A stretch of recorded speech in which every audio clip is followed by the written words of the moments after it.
I think it should be okay because VR chat should not be streaming.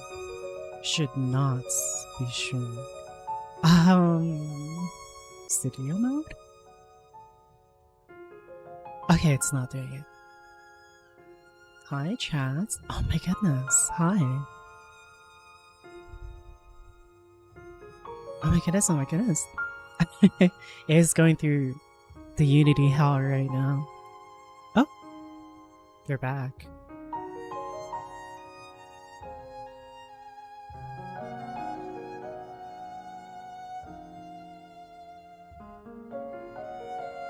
Oh, hi everyone, how are y'all doing?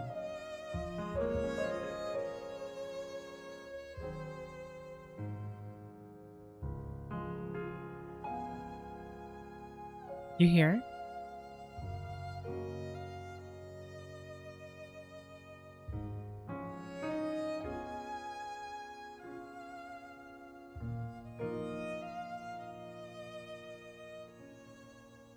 Yeah, we were in the MMD world. I looks back and I see Jinbu like trying to help us.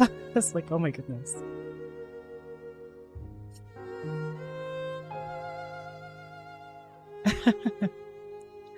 Oh my goodness.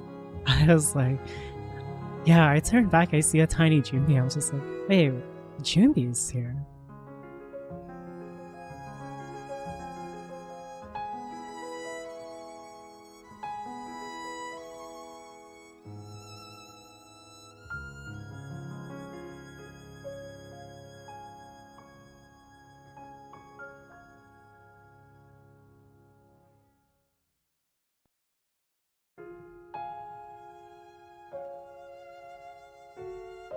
Who the heck is this person?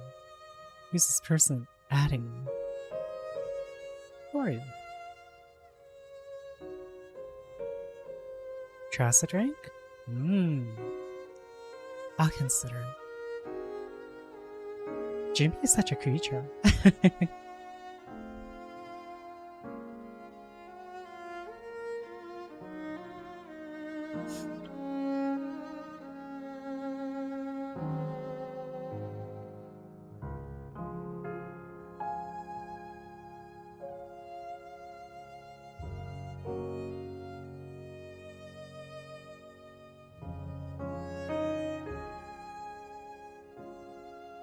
Okay, how are you doing, chat? I'll just talk like this for now. Okay, I'm gonna do something real quick. Tell me if you guys can hear VR chat, okay? You guys should not be able to hear VR chat at all. So, studio mode? Okay. I think it should be good. Okay, yeah, I think it's good. VR chat's not on stream. Okay. Hi. Let me put some background music. It's gonna be a short stream today because it's Yumi's birthday. Yeah, everyone say happy birthday to her. Wow, sugoi. Val, spam her throne. Wait, Ecstasy played Dead by Daylight? What? Huh. Wait, this is just recent. What the heck? Anyways.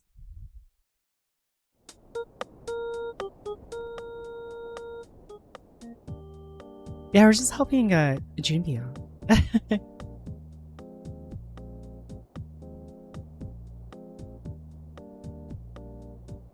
Also, Time Next, thank you very much for the.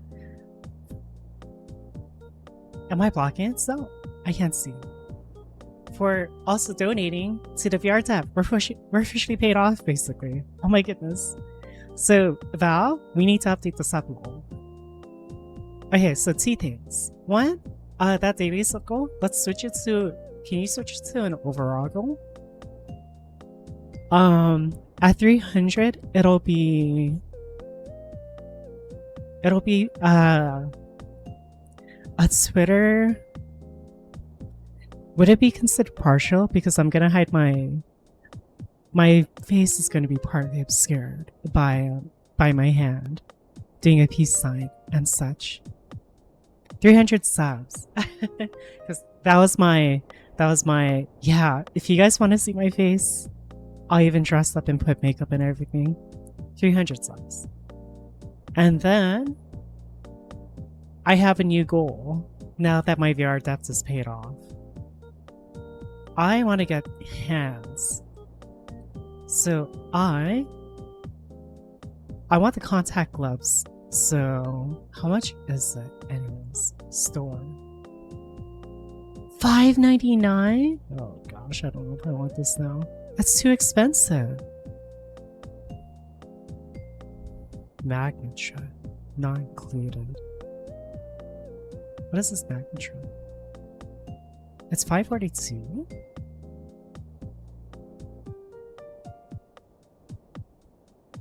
How would you even use this? I'd have the magnetron. What is this? Oh, it's like a custom controller. I see. A Steam VR controller with highly accurate hand tracking. But you would have to use the trackers still. Oh, I don't know if I want to do this actually because it looks like I would have to get more trackers. Do I not? Or can I use the Quest Pro as... I don't think so. Are you? Oh, you know what? I might be able to use my Quest Pro trackers. Oh my goodness.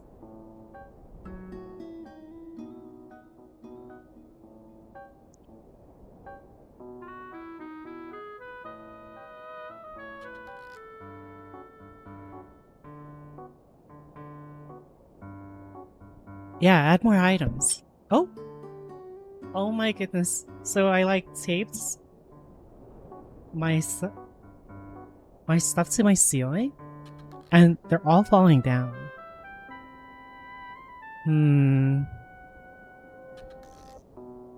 I need more reversible tape, I guess.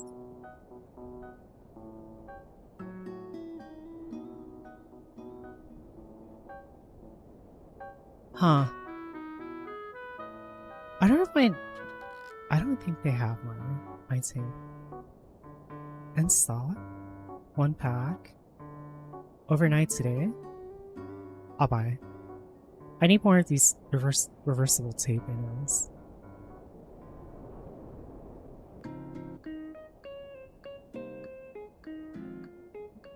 Jimmy's like people meltdown right now. Okay, give me one moment, because one of my trackers just fell from the ceiling.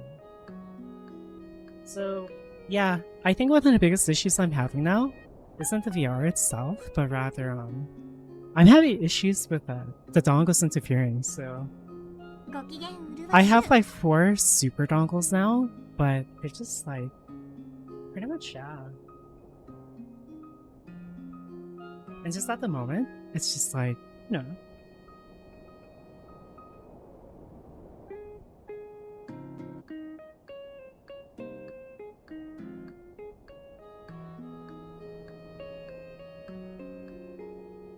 I'm gonna get my ladder. Give me one moment.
Oh, JP's going.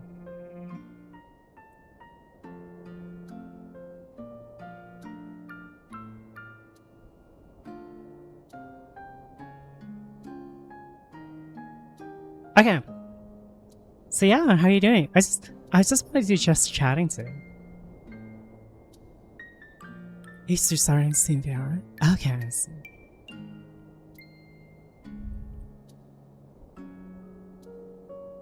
But yeah, how's everyone doing? Doing good, I hope.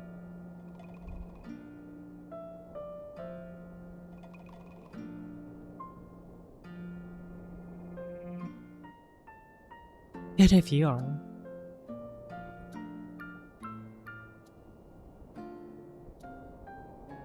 In someone's house? Not many people are dancing right now. Wait, she's walking around naked, but awesome shooting. I'm not naked, smile. Smile.jpg.image. So yeah, how's everyone doing? So my VR is working now. It's just now I'm just having issues with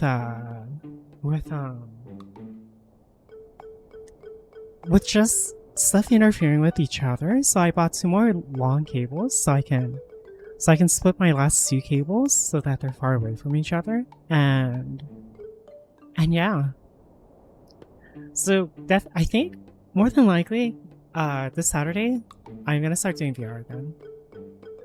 And then I'll do more VR streams as well. I was gonna do it today, but I was like so busy. I mean, I did test a little bit today. Also, I don't know if I want to get these hand trackers, to be honest. I don't know.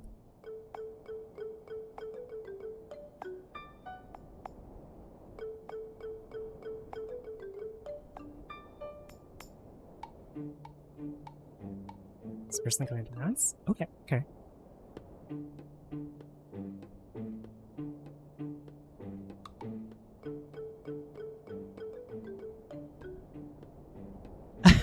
We're just on an MMD where I was just dancing, by the way. But I'm not streaming VR chat.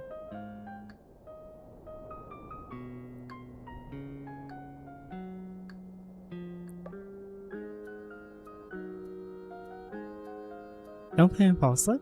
They've been out for like years. Yeah, I really want to just dance again. Doing all these MMD worlds make me want to do it.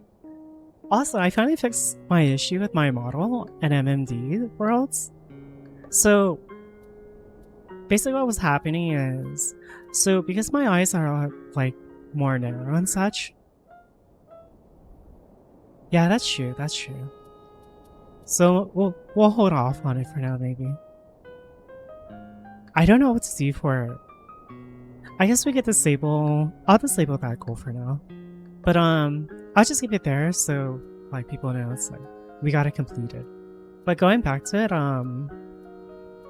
yeah, so for example, since I have very narrow eyes, if I use any other blend shapes that are like set to 1, it'll like make my eyelids go past where they actually are and infuse it inside my skin.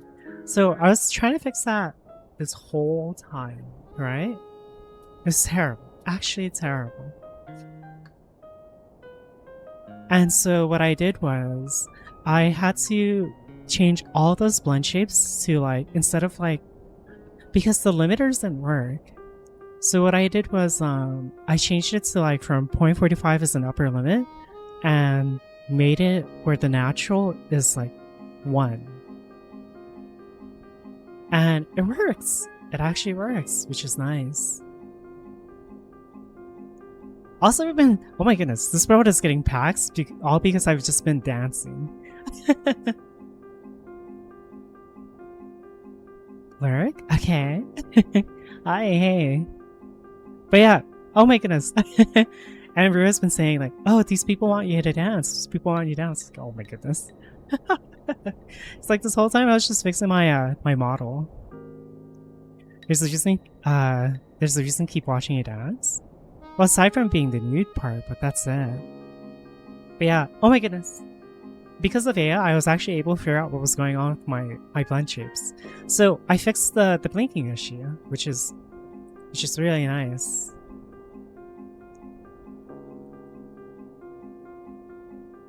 So now I have no more issue.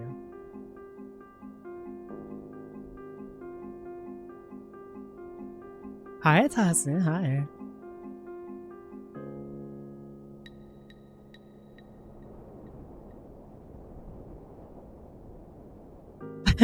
So how's everyone doing? We're literally just hanging out in an MMD world. If you guys want to join.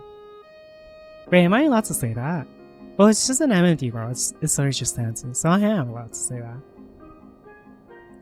Also, I do have to say, PCSS ruins some people's model. But maybe it's just me.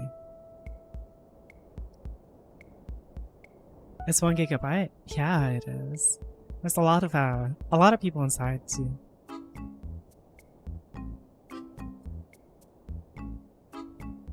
Is their facial broken? Their tongue is like stuck out.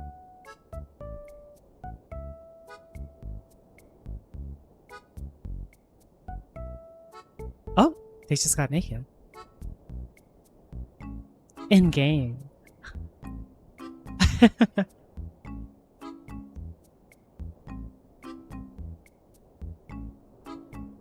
But yeah, I will say the tracking and everything's really nice. The only thing I gotta used to, so like it encourages you to keep moving more, which is nice. It kind of sucks because if you just want to relax, you really can't, or you start to drift. But I honestly think it's just because my dongles aren't spaced enough, and they're just interfering with each other. But that's about it.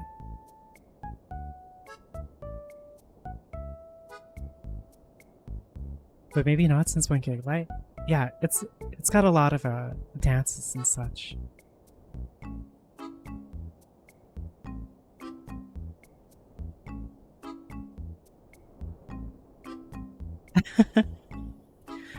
But their model is really good. It's one of the models here. Oh my goodness.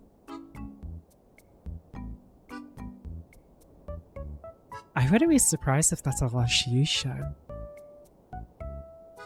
But I don't want to look at it right now. Because I'm just here relaxing with chat. But yeah. Yeah, you know, I think PCSS kind of ruins the model. Because this road is like very well lit. And then it kind of bleaches the colors, if that makes sense. Also, everyone is having like PC issues, which is kind of insane and scary.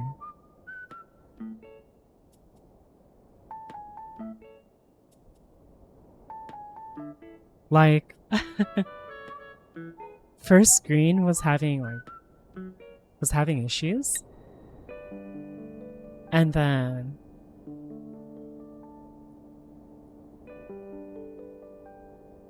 oh, the model's done. Oh, wait. Oh, okay, never mind. I thought that I saw issues. It's cute. Yeah, oh my goodness. Yeah, and then you chopped up your fingers as well. And then Ryo was having heating issues on his PC as well. Oh my goodness. So that was a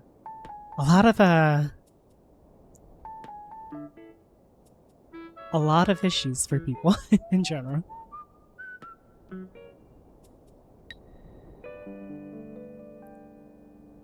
Oh, cute. Oh, Aya, you gotta move. Fix the collider a little bit.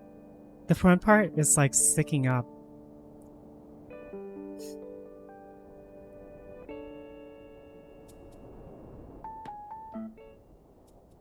Yeah, you have a collider that's like sticking.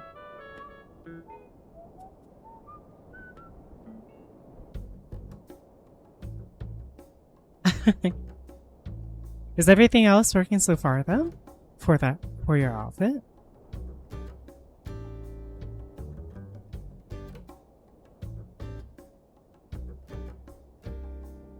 Are they gonna put a song? Okay, I guess they're just hanging out. Um,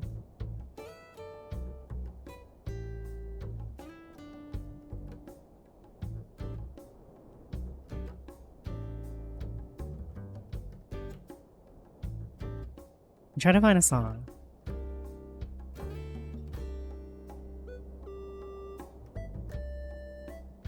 I'm addicted to this Blackpink song. Okay, start it up.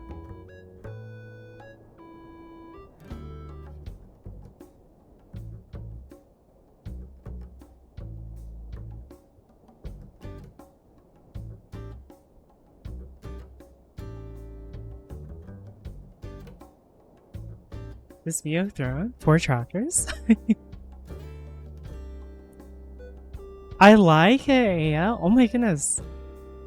Did you copy the settings for the materials from my model as well?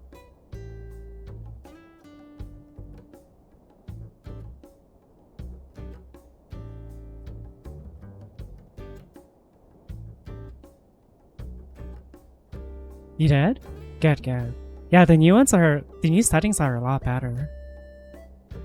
Oh! Hey, your hair. Did you see that? It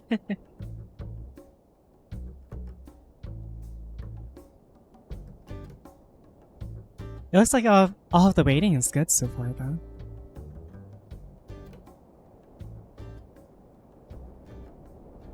So that's good.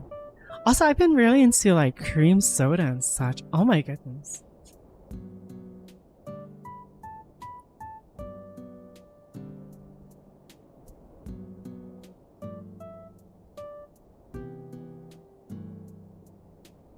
Oh, did I just see an issue?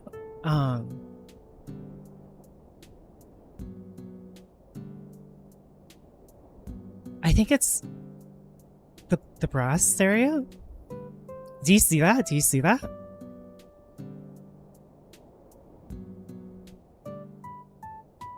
Or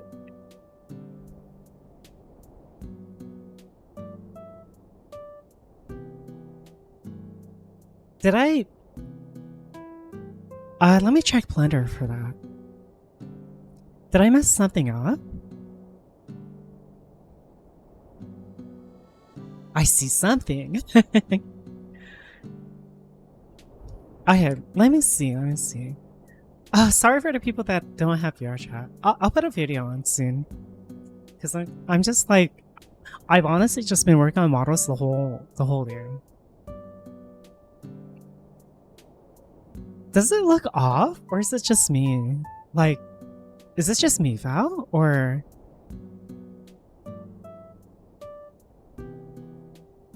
I can't tell if it's just a me issue or not.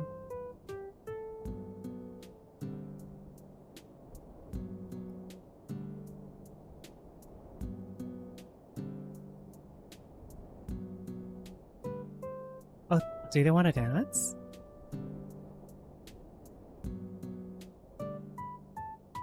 You guys can dance if you want. There. I'll let them go dance. There, I let them go.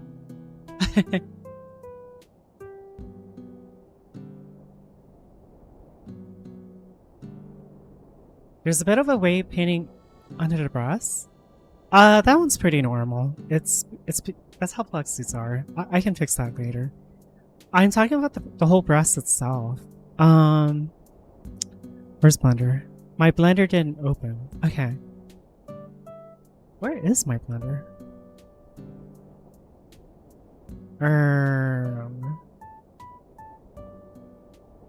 You didn't see any issues? For me, it looks like her, it looked like her breasts were, weighted to something, or like, parented to something else. Let me try.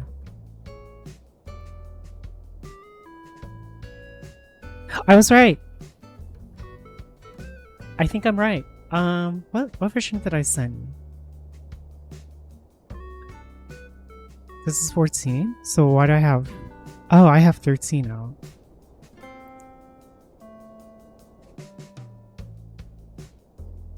$14.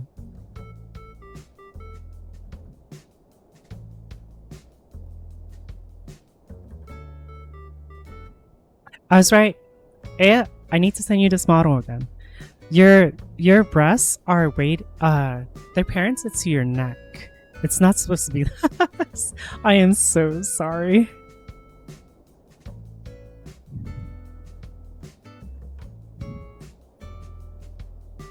I knew I saw something off with this.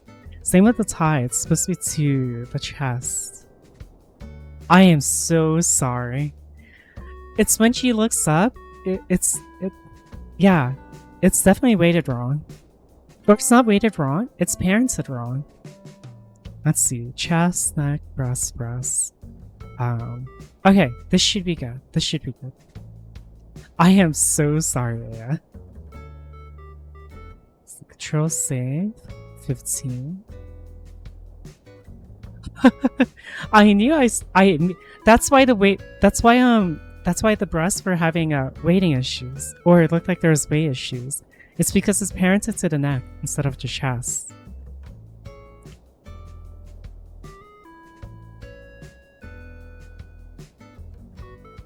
Okay. Grab that.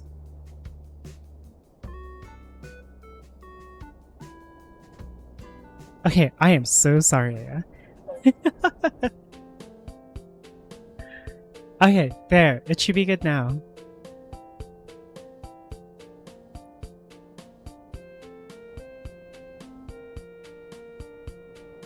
We love Fizbone parenting? Oh, it wasn't even a Fizbone. It was straight up Blender. Because when I imported her clothing on new stuff, things changed. And so I had to reparent everything. Well, not everything, but a lot of stuff.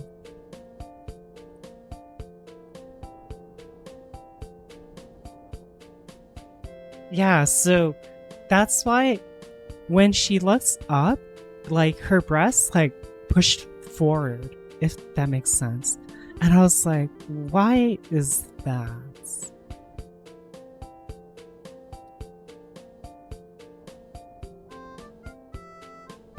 Easy hates you? Why?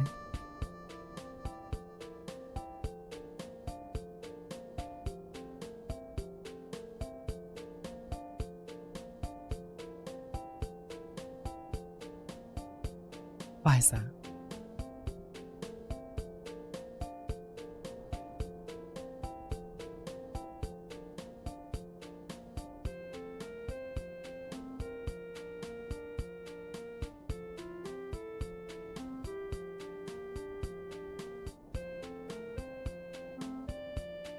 The archer kicked you out?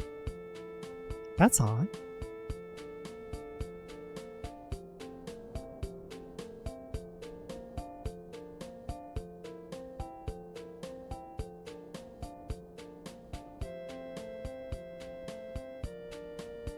Hi, hey, how are you doing? Ohayo gozaimasu.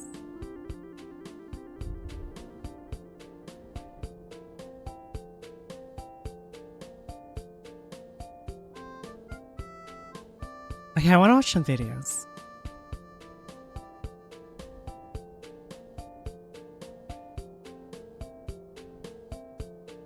I've seen this video. Oh my goodness. This woman from North Dakota poisoned her long-time. Pause. Then. I like watching these videos this way. Oh my goodness. Okay, let's see. Do that, then.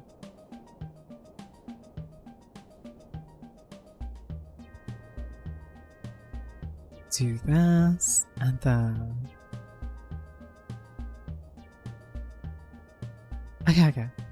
Time boyfriend with antifreeze after believing he was about to inherit $30 million was planning to leave her. Except the inheritance was completely fake. It was from a scam call. And now she's serving 25 years in prison. Wait, it was a scam call? I didn't know that part. That's crazy. Has repeats for a final pattern. Oh, you're playing Clover Pit. Stop it, you're making me want to play. For a crime that accomplished absolutely nothing. So it's safe to say this is one of those stories that I'm covering where every single detail makes the situation worse, because what started as a decade-long relationship ended with a poisoned sweet tea, lies, and a scam that destroyed multiple lives. Okay, so to provide context, this person poisoned and killed their husband to get money, like life insurance. And she was caught red-handed because they figured out she's antifreeze, and that's why the doctors couldn't figure out like why he suddenly just died on the spot. It's because they weren't able to detect the antifreeze because they weren't looking for it at first. And the new information was the life insurance was from a scam call. That's crazy. So she committed murder for something that didn't even exist. A Minot woman who pleaded guilty to fatally poisoning her boyfriend with antifreeze will serve 25 years in prison. I feel like all of us are kind of sitting here like, okay, how did this happen? Well, this is Ina Thea Knoiger. She's a 47-year-old woman from Minot, North Dakota, who had been in a relationship with Stephen Edward Riley Jr. for roughly 10 fake years. coin And by is all accounts from both friends and court documents, they seem like a pretty typical long-term couple living together in the Minot area. Stephen was 51 years old, had 5 sons from previous relationships, and maintained a solid circle of friends who genuinely cared about him. Nothing about their relationship seemed unusual or alarming from the outside. However, in early September of 2023, Stephen received news that would completely change the course of his life. Unfortunately, not in the way he originally thought it would, but it definitely changed the course of his life. Because Stephen received a phone call informing him that he was about to inherit $30 million from what was supposedly a distant relative or estate abroad. And Stephen was instructed to meet with an attorney at the Minot airport September 3rd to sign paperwork and complete the inheritance transaction. According to Stephen and everyone he told,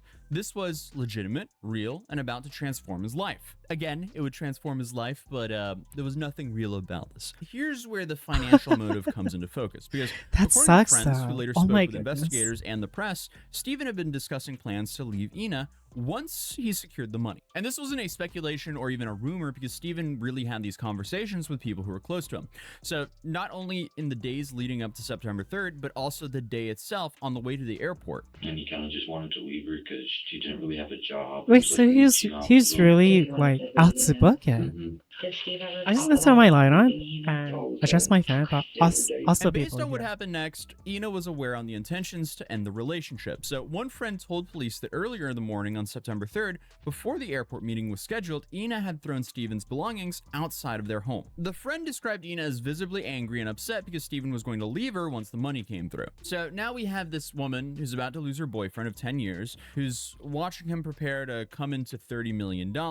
And I guess she just decided that letting the relationship end was not an acceptable boyfriend option. for 10 years? But Ina, I guess, just came up with her own solution to this problem of hers. She believed that as Stephen's common law wife, that she would legally be entitled to a portion of his inheritance after his passing. So on the morning of September 3rd, as Stephen prepared for his meeting at the airport, Ina was making him sweet tea throughout the day. So according to the court documents in the arrest affidavit, this is when prosecutors say that she began putting ethylene glycol into his drinks, which is antifreeze. And it has one particular dangerous characteristic. It's sweet tasting, which makes it incredibly easy to disguise in beverages like, well, sweet tea. And also, this is why antifreeze manufacturers add the bitter agents to their products to prevent accidental ingestion by children and animals who might be attracted to the sweet taste. And unfortunately, Stephen drank the tea Ina prepared for him, completely unaware that it contained a lethal dose of poison. And later that evening, Stephen headed to the Minot airport with some friends who joined him to meet the supposed attorney and witness the moment. Everyone was excited, ready to celebrate what they thought would be their friend's But then did the guy catch on to it? And And he's like, "You're trying to kill me." Because while waiting at the airport for the lawyer to arrive, Stephen began complaining that he felt drunk, which was strange because he didn't consume any alcohol. So, the people who were present confirmed to the investigators that Steven had been completely sober throughout the entire day. He made that comment that he had not been drinking. He said, I haven't been drinking. He actually made that comment quite a few times. That day, that night. That night, because when we Before were at taking the the airport, coffee? I told him, just sip some water, Steve. And he kept saying, God, I feel like I'm drunk, but he said, I haven't drank anything all day. Hi, One Cyclops. friend, Billy, told That police is- that he'd spent most you of get the- September you get 2nd the with Sonic Steven, thing. and Steven Oh seemed my to be completely goodness. fine. No signs of being sick, no indication of physical distress, You're gonna get off nothing your chat, unusual at all. Sly? But Okay, now, okay. less than 24 hours later, Steven was telling everyone that he felt intoxicated. Then, the stomach pain started. Because suddenly he Is started this your new complaining about main? severe stomach pain and Main? became 'Cause this increasingly model unsteady looks on his feet. good. I don't His know why friends it watched fits as you he as nearly well. fell over multiple Hi, times trying to Stolen. walk. So his Hi. condition was deteriorating fast, right in front of everyone, and it was kind of obvious that something was very wrong. I feel And like Aya's Wesley gonna wear Ferguson, this one of maid Steven's outfit. close friends who was at Like, the airport every time later now. told the police that within a very short time, Steven's health declined to the point where he was genuinely closed his stream concerned for his accidentally? friend's life. Or He your and the other guys Steam? immediately wanted to call 911 or drive Steven to the emergency room, but This is your Ina male was Latina? certain that medical attention That looks was not nice. necessary. She insisted that her boyfriend was just suffering from a heat I stroke feel like and needed to just I'll go be home and honest. It rest. feels like a So step she up claimed that she had with medical the- training and knew exactly with what to your do other for a heat model. stroke. So there was no need to panic or involve any actual Like he medical leveled up, professionals. if that makes She was not sense. happy. She was supposed to call the ambulance. She never called the ambulance. And I guess You got just a for CDL for context that here, dump truck? after looking up the weather, the temperature in Minot on September 2nd and 3rd was between 89 and 95 degrees Fahrenheit. So yeah, it was definitely hot out, but I'll pause not this. the kind. I said it looks like it's a step up from your current main model. That's why I was like, I wouldn't be surprised if you make this your new main. It's just like it's really well done, in my personal opinion. Mm-hmm. Because I guess the best way to explain it, it looks even more put together. Because she likes Sticker Girl. Yeah, see that as well. I thought about it already, but you did so much work on the Shinana. Oh, don't worry about it. It's not until I start doing like custom clothing, then that's then that's when it's like, oh, I might know what's pushing it out. Check the angle limit. There's a limiter. It might be that you have to fix. Don't think about it. Yeah, because remember, your swimsuits. You don't even have the swimsuit on your current model. Yeah, just go to it. In all honesty, if you like it, if you really like it, just go for it. And then I'll just work on. It's the angle limit on the skirt part. There's an angle limit on it so that it doesn't push inward, if that makes sense. And then you have to use the collider to help keep it from going further in. You'll put more work into it? Okay.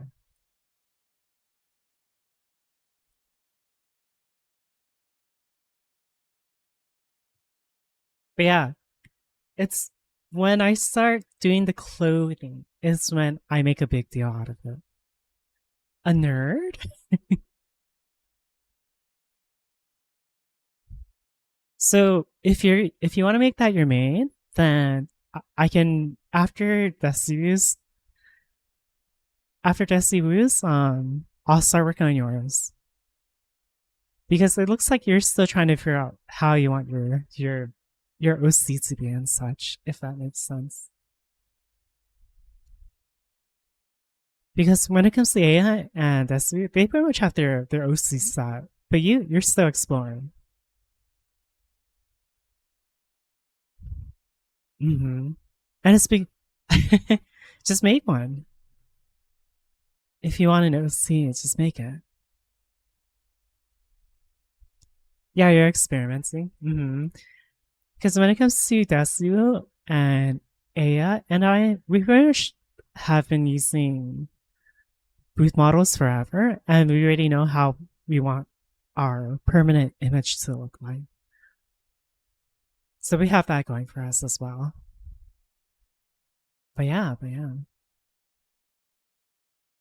kind of heat that would lead you to this situation. And Wesley later said that he allowed Ina to take her boyfriend home because she seemed confident in her medical knowledge, and he trusted that she would know what to do. Fun And, mom he energy? had no reason Yeah, to but you see, it suspect that doesn't she was really the one who fit what caused she Steven's condition in the likes. first place, How she would because they represent were herself. together for 10 If that years. makes Well, when sense. Steve got sick up at the airport, the next day he died. And she said, well, I know what I'm doing. I worked as a nurse for 32 or 34 Also, yeah, years. And I started adding, I forgot to switch the to be a colors, nurse, but if you you're gotta be for the bikini 4, 5, 6 or years for the panty and the college bra, at 20, you can and flip then the. you add 34 on to 26, which Oh, makes her older than she I was, forgot and to she do one hadn't more worked thing for a long actually. time, so she was I a need to put the film blemish recruiter. And by the shapes. time they left the airport, Steven's condition progressed from feeling I'll fix drunk that as to well. I'll fix that genuinely as alarming. well. Within an I hour forgot of to put the getting blend home, he was shapes puking all for over the the place and top. couldn't walk on his own. He was drifting in and out of Yeah, because they have consciousness, my barely blend able to shapes currently. respond to questions or maintain awareness of his surroundings. So I don't know So about I'll you guys, fix but that. that's definitely But also, not the if you want to symptoms of a change heat it, stroke, you can but change. symptoms of You can severe flip the poisoning. colors and But his everything girlfriend still didn't from the call white for to medical black help to the because black according to to the reports, white. she had Oh, over 12 Jimmy's here hours as alone with well. Steven throughout the night and into the next morning, and during that time, she Okay, I'm gonna pause it again because they probably have more VR questions. Val, you might need to come here for help as well. I'll come back to help. Oh, they're still loading in. I'll do one song.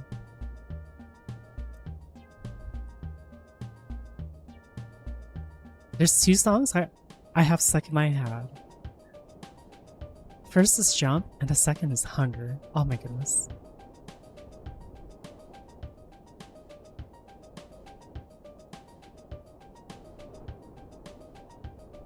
Yeah, I thought it was gonna be alright as well, but I guess not.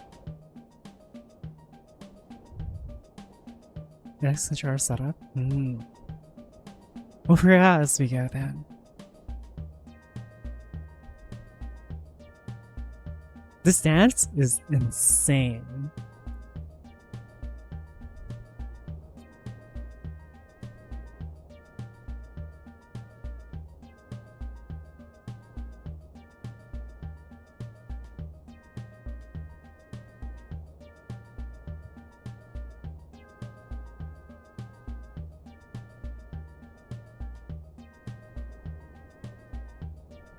I don't know anything about trackers and index. I think it was having issues with the Quest Pro, I believe.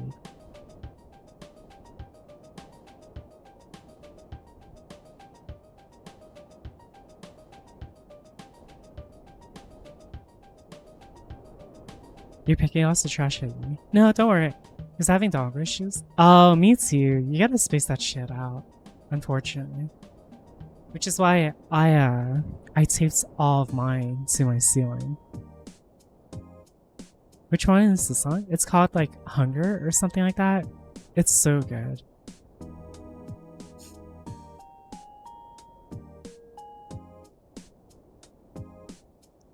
One of the sweet they want to connect. Does he have enough dongles for it? Because I.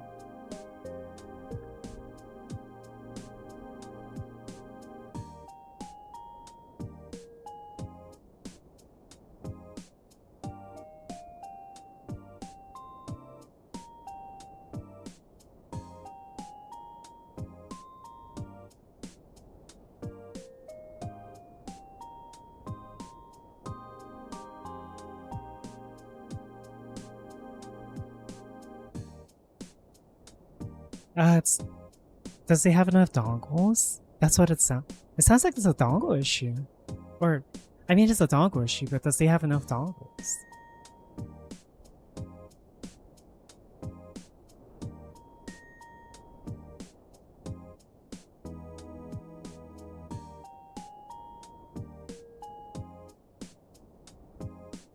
It's one dongle, one controller.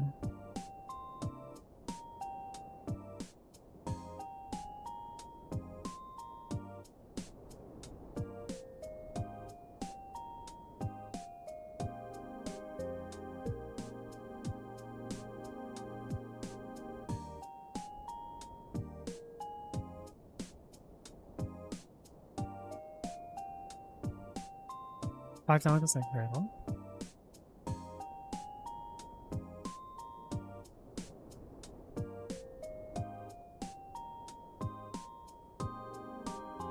So maybe one of his dongles isn't receiving data, or it's getting interfered with.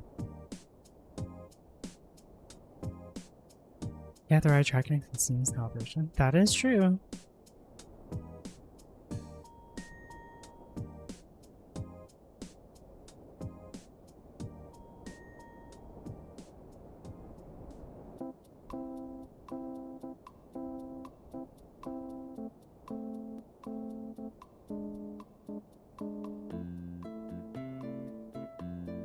That sounds like a pain.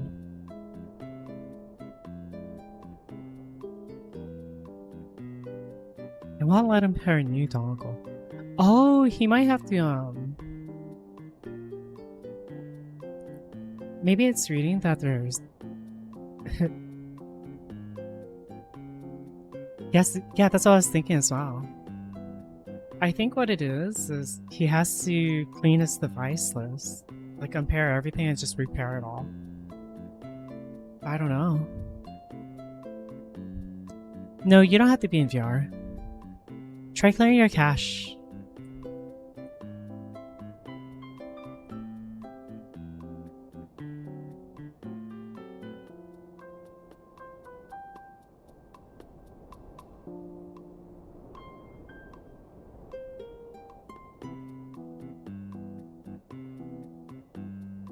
I think you should repair it all, but it's a bit of a pain in the ass.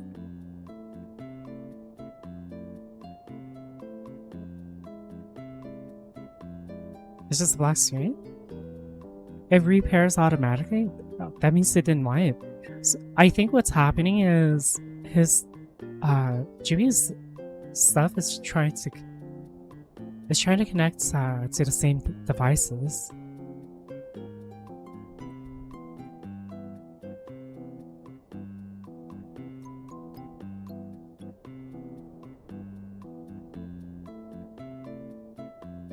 You know, maybe you're not able to join because the video is playing.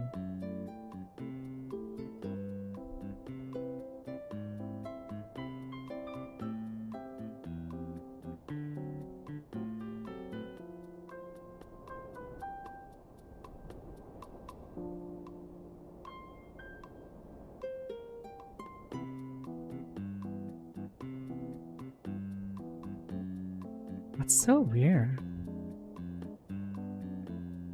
The only other thing I can think of is that Jinpei's dongles are fighting each other. Like radio interference, if that makes sense.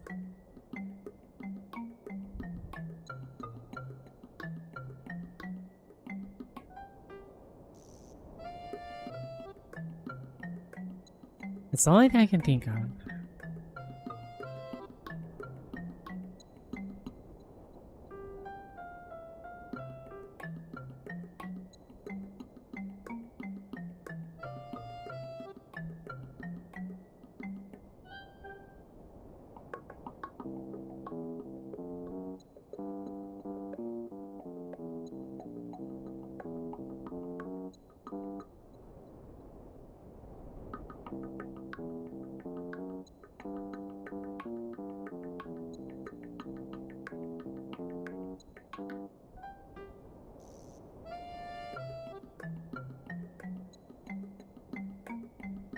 Okay, remember the video bug. He watched his health decline to the point where he became completely unresponsive. And it wasn't until the next morning on September 4th that Wesley went to the house to check on his friend, as he was understandably very concerned for his condition. However, when he arrived, Ina spoke to him through a closed door and said Steven had already gone to a walk-in clinic and was being treated. And Wesley was worried enough that he didn't just take her word for it, so he drove to every single walk-in clinic in Minot to look for his friend. And he even went as far to check the emergency room at Trinity Hospital. In the afternoon, he actually gets taken to the hospital by ambulance. What time It was in the morning. I went there earlier. I knocked, and she didn't say anything right away. Then I knocked again. And who is it? And I said, well, it's Wes, and she knew it. Because she saw you. Yeah. I said, is Steve there? No, he's at the walk-in clinic. Same thing again. And I said, Ina, I've been to the walk-in clinics. I'd been to the hospital. What a good He's not friend. there. Where is he? And then she locked the door. But his friend wasn't at any of them because he'd never left the house. It wasn't until later on that afternoon, more than 24 hours after Steven first showed symptoms at the airport, that an ambulance was finally called to the residence for an unconscious man. 911. What? My husband's really sick. He got heat stroke yesterday, and now he's not waking up. What's the phone number you're calling from? You can tell she didn't even think about it. It's a phone that never That's got crazy. getting set up. Come on, babe. She didn't even think it through. She literally was like trying to think of something as saying. She did not think this through. Okay, but he is breathing? Yes.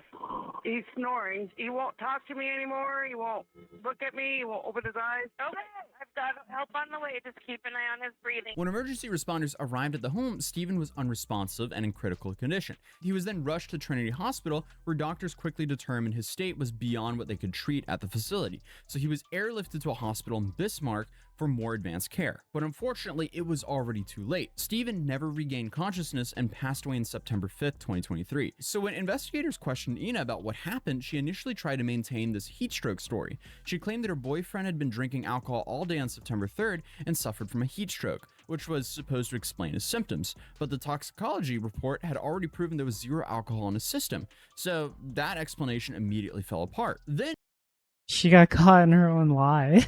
Ina started providing Oh increasingly my bizarre and goodness. alternate explanations on how Steven might have ingested antifreeze. She suggested that he could have gone into the garage, dropped a cigarette in some antifreeze, and then smoked the antifreeze-soaked cigarette? Yeah, because that's something Like, that is so oddly specific and so out of left field. If I ever heard that the first time, I would have been like, oh, so you poisoned him. Like, who thinks of that right off the bat? that definitely happens. She also claimed that she Googled the symptoms of a heat stroke and discovered that a heat stroke symptoms mimic poisoning, which is why she just thought that he needed rest rather than medical attention. But when prosecutors performed the exact same Google search using the same terms, they found no So reference to a hot. heat Oh my stroke goodness. mimicking poisoning anywhere in the search results. I tried doing the same thing as obviously I couldn't find Finally, anything. what? I also got the AI response, which definitely doesn't include any of that, but I'm also unsure if you got the AI response back in 2023 or not. But either way, it is not adding up. Ina also tried to shift blame onto Steven's friends, claiming that Wesley Torgerson had specifically told her not to call 911. Which is why she didn't seek medical treatment for her boyfriend. But this directly contradicted the statements from Wesley himself and multiple other witnesses. All of them said they were actively begging Ina to get Steven to a hospital or call emergency services. And during the interrogation, Ina revealed what investigators already suspected was her motive for the crime. She admitted that she was fully aware of the supposed $30 million inheritance, and she'd been planning to split the money with Steven's son after that he was gone. Yet, hadn't considered two major issues. Number one, So Ina pride. told detectives that she believed that she was entitled to a portion of the inheritance because she considered herself Steven's common law wife. She genuinely thought that after 10 years together, she had legal spousal rights to his estate. However, a massive problem here is North Dakota doesn't legally recognize common law marriages, meaning even if the inheritance had been Weren't real, they like, even if Steven had gone they naturally, were dating and though, even right? if she hadn't planned this whole thing, For 10 years. she still wouldn't have been legally entitled to a single dollar of his estate. But then you have number two, which is probably the worst one, is the fact that the inheritance didn't even exist. Because as it turns out, investigators with the Minot Police Department later spent a lot of time trying to track down the source of this alleged inheritance, and they found nothing. They couldn't identify any legitimate estate worth $30 million, couldn't find any distant relatives who'd passed away that would even be able to leave that kind of money. And they also couldn't identify the person who had been communicating with Steven about the supposed windfall, which led them to their conclusion. The whole thing was a scam. They're expecting this is some sort of like advance fee fraud or something like that designed to eventually extract money from Steven once he was convinced the inheritance was actually real. So this woman ended her boyfriend's life over an inheritance check that she had no legal right to claim from an estate that didn't exist. And this is all while believing That's in a legal crazy. relationship that North Dakota doesn't even recognize. I mean, at the same time, the guy was planning to leave her as well for a lot of this, so it's like, I mean, It doesn't make it right either, but still. I mean, every single element of her Just plan like, was based yeah. on false assumptions and money Ouch. that was not real. How is it possible to do that to yourself and the guy that I get? Well, apparently she didn't love him that much because I guess she was worried that he was going to leave him. Man, I don't even know how to feel about this. Well, obviously I feel disgusted about this, but still, like, this is just so messed up. How is this story real? It sounds like a parody. This sounds like the plot for a very messed up movie. It would be an entertaining movie, but still, how does she exist? This woman just paid the ultimate stupid tax because on October 30th, 2023, investigators with the Minot Police Department executed a search warrant at the home that Ina and Steven had shared in northwestern Minot. I keep pronouncing the name differently of the place. It's Minot.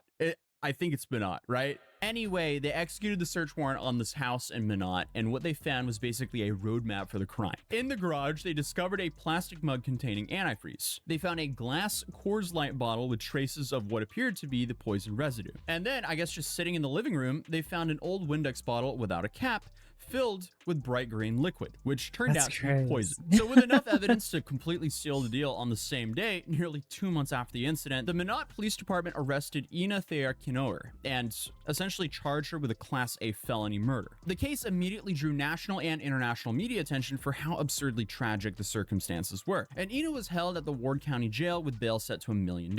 And in March of 2024, she had sent really? to I North think they Dakota wanted you to State go with Hospital them. in Jamestown for a complacency evaluation to determine whether she was mentally fit to stand trial. And after completing the evaluation, the case moved forward to a pre-trial conference on May 24th, 2024. During the hearing, Ina was offered the opportunity to exchange her plea from not guilty to guilty in exchange for a sentencing recommendation from both her attorney and the prosecution, potentially facing up to life in prison without parole. And on October 16, 2024, more than a year after what happened, Ina Kinoer appeared before a judge once again, who accepted the joint sentencing recommendation that had been negotiated between her attorney and the Ward County State. 50 years in prison total, with 25 years to be served behind bars, 25 years suspended, followed by 10 years of supervised probation after her release. Ina Kinoer was sentenced to 50 years, but as part of a plea agreement, she'll only serve half of that. Kinoer pleaded guilty in May to murder in the death of 51-year-old Stephen Riley Jr. Investigators say they believe Kinoer poisoned Riley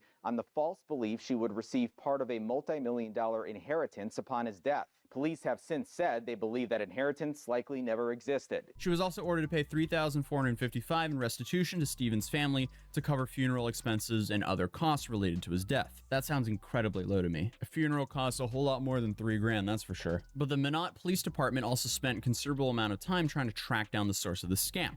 But the person who first sent Stephen the fake inheritance notification was never identified. And I mean, just from hearing about these scams before, most likely the person who did the first call was not even in the US. And sadly, this is probably like the oldest and most common internet scam there's ever been. This is essentially like one of those like Nigerian prince scams. It's like, oh, you actually could be inheriting this buttload of money from this Nigerian prince here. You just have to send them enough money. I have a family member that's falling for this. And we keep telling her because it's my grandmother. And she doesn't want to listen to us. Oh my goodness. And it's some dude in Africa. And we're just like, are you serious? He wants to meet up with you and get married? Like, in Africa. Like, hello? And they met on Facebook, apparently. I was just like, what? Money so they can pay for the transfer of your money. $3,000, please. Thankfully, younger people aren't falling for this stuff, but unfortunately, the elder generation sometimes slips through the cracks and falls for it. And this time, it ended up indirectly causing someone's death. So that's just crazy to think that the scammer probably has no idea that their fake inheritance notification led to an actual murder. And it's genuinely hard to understand the decision-making that led to this crime in the first place, because what was she thinking? I mean, clearly she wasn't thinking. Because even if we set aside everything, her plan had zero chance of success from the beginning. Because again, the inheritance did not exist, so there was never any money to claim, and then North Carolina doesn't even recognize the common law marriage. So come on, you played yourself, woman. Every single element of this plan was just fundamentally flawed. And to think that if Ina just could have let Steven leave and she just like accepted the end of the relationship, he would have still been alive today and he probably would have looked like a complete moron because he would have just been scammed and she wouldn't have been scammed. I guess she got scammed out of a 10-year relationship by a fake inheritance scam, but either way, both would have been alive today and he would have been a big fool. But instead, he's gone, she's in prison, and 2 families are permanently destroyed, all for absolutely nothing. But other than that, if you're new here, feel free to subscribe, drop a like if you enjoyed this video, and I'll see you guys in tomorrow's video. This reminded me. Oh my goodness. So it's time for a story. It's not really a story. It's more like a recap. The movies we watched last night were absolutely terrible. Like, they were absolutely terrible.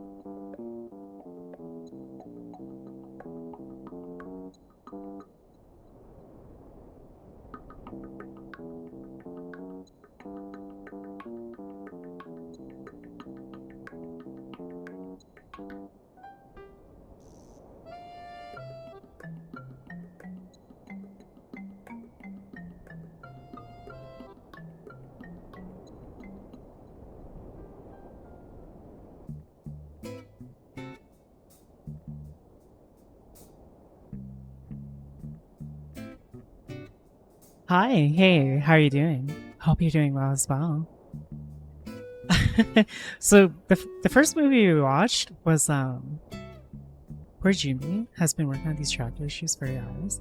I know the feeling. 3 months.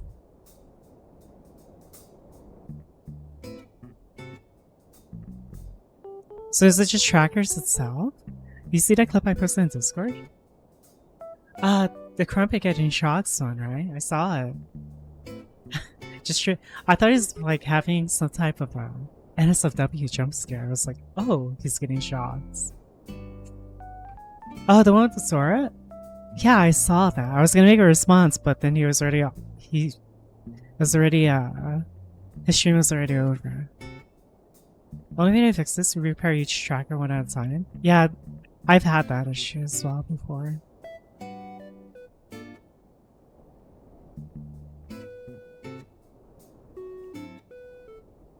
But going back to it, so we watched the War of the Worlds movie, the one where he's like behind his PC the most of the time. How did that pass? How did they get Ice Cube for that movie too as well? That was a shocker. Like,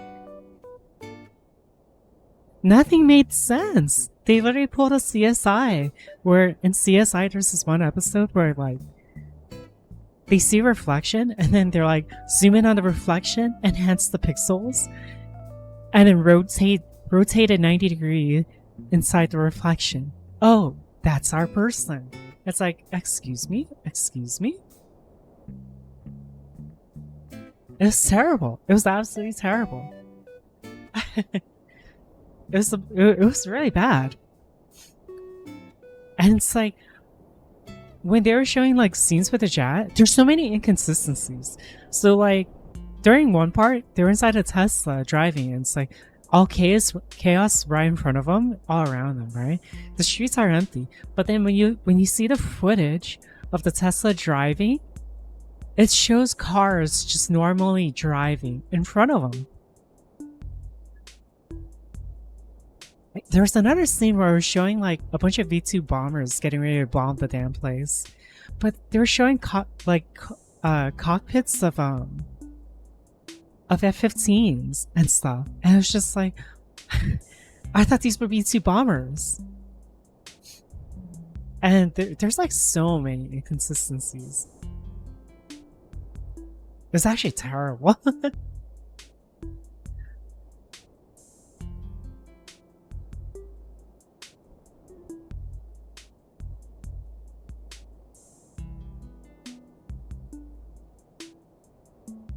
And yeah, it was just, it was really terrible. It was so bad. Yeah, it was. Oh my goodness. Also, we saw that the Train to Busan sequel, The Peninsula. Oh man. Oh man, that was really bad. Oh man. Yeah, you went to sleep. It just happened out of nowhere because we were just watching. I wanted to watch the War of the Worlds one. That was fucking terrible. And we did the Busan one. I'm gonna tell you right now, it was not that good, It was actually really terrible. The best way to explain it, the zombies were side characters, and it was too fantasy dramatic, more than it was tense and like heart racing. It was more like an action movie than it was a zombie movie, if that makes sense. That was a lot of CGI as well.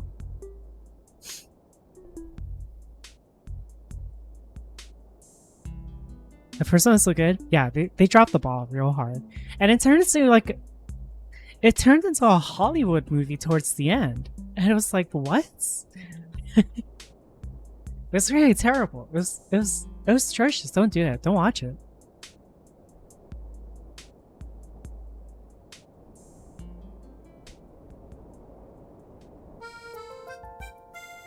So yeah, that was it was really bad. it was really bad.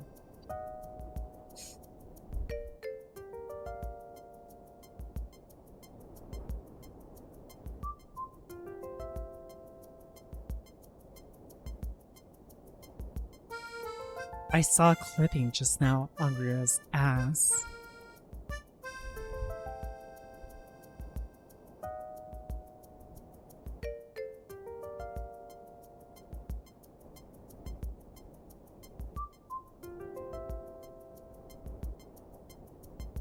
Okay, he just removes the clothing instead. Okay.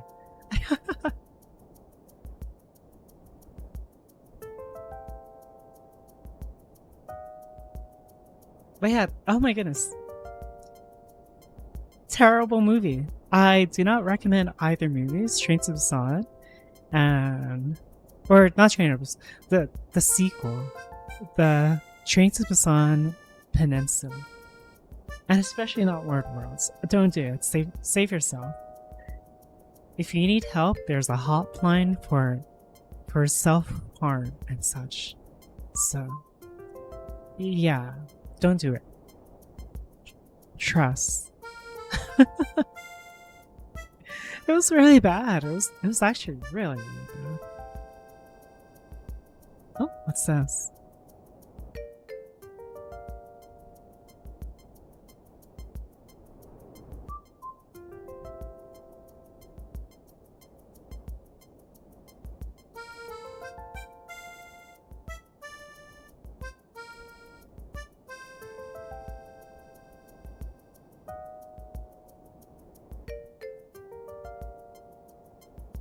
What?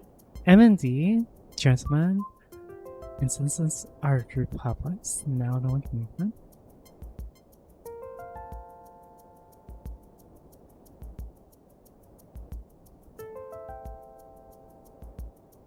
Huh?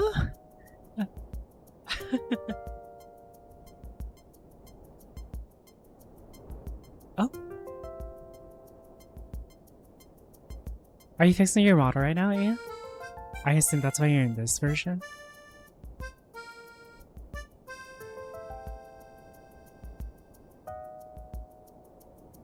Uploading?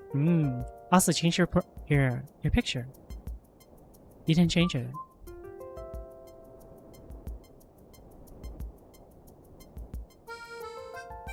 Oh, they already started it.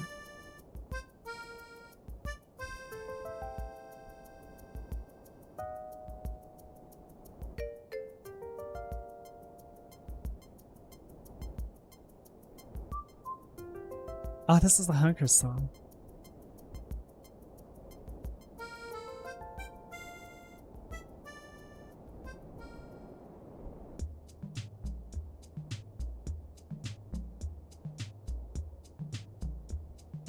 I am so like happy I fixed my M&D issues. Oh my goodness.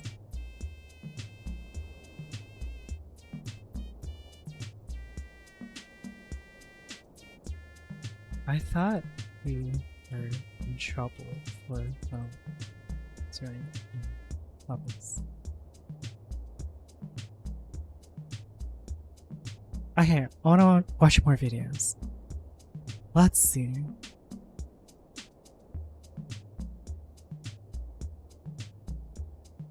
What is good to watch today? No.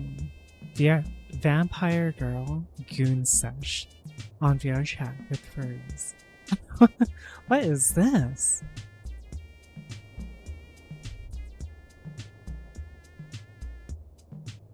Or my brain would shut off all night? Why is that?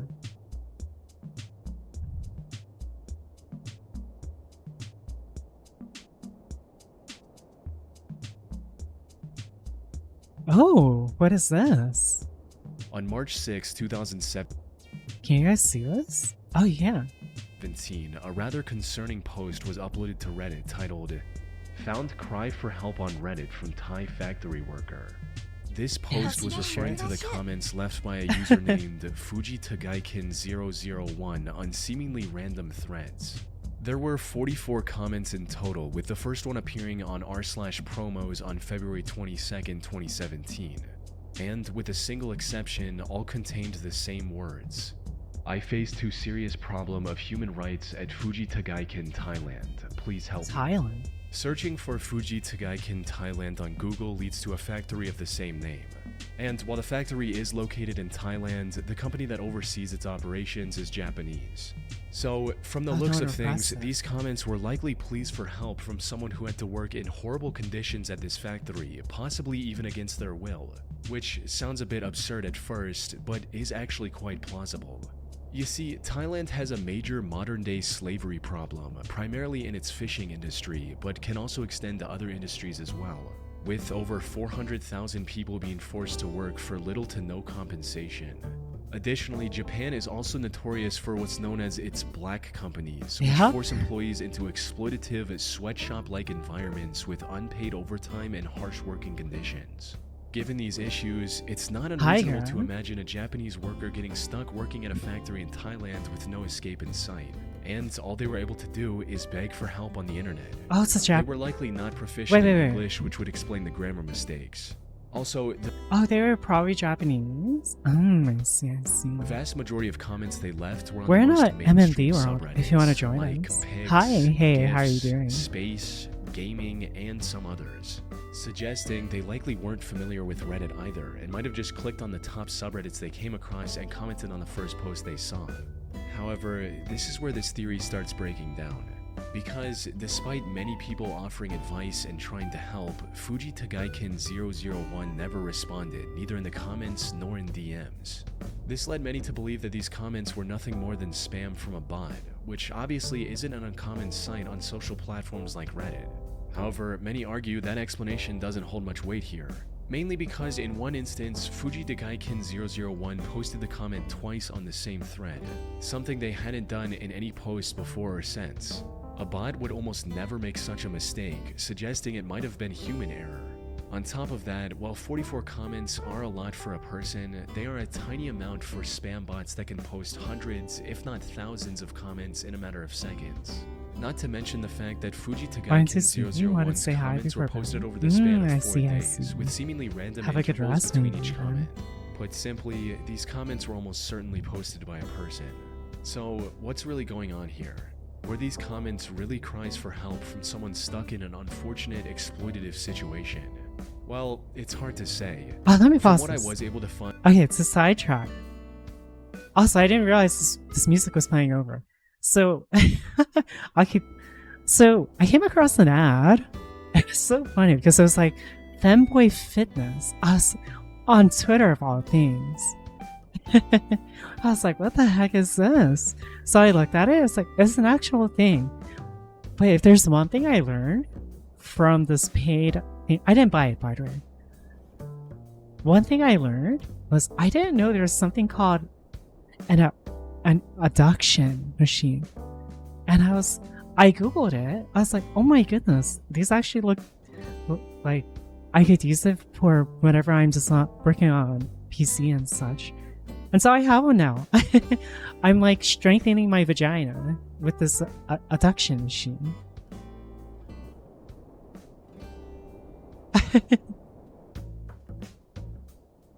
Yeah, I'm flexing my my legs. I'm adducting my thighs. Thigh adductors. Get that girl grip? That way, when it comes to the girls, I can like squeeze them between my thighs, and then they'll have a head out faces and such. So yeah. So if you ever see this, people from Femboy Fitness on Twitter, thanks for teaching me about thigh adduction machines. I heard they were popular because it looks like you're trying to like prepare to give birth. I was like, what the heck? I was thinking out of looking to hear about that abducting. It's not abducting, it's adducting. Let me see the machine. It's one of those things where you put it between your legs, and then you flex and close your you like close your legs with your thighs. And that's why it's like not as popular as well, because it looks weird. Apparently, I was like, who cares if it looks like you're giving birth? Take that. Take that, cock. So right now, I'm just using it because I have stairs as well. Like a stair machine. But I can't use it when I'm sitting down, when I'm on PC and sitting down, right? So it's like, maybe this might be good. And so I got it. It's actually working right now. I feel it. I feel it. It's tightening. It's getting it's getting more tense. It's pulsing. Anyways, back to this. Sorry, I didn't mean to switch it from scary video to stuff about thighs and childbearing hips. This guy sounds fish on paper, but if you swear by it, I mean, I can actually feel it. I checked the reviews and everything, and I do some research to be like, does this actually work? And people are like, yeah, it's an actual workout. It's just not popular. It's like, oh, okay.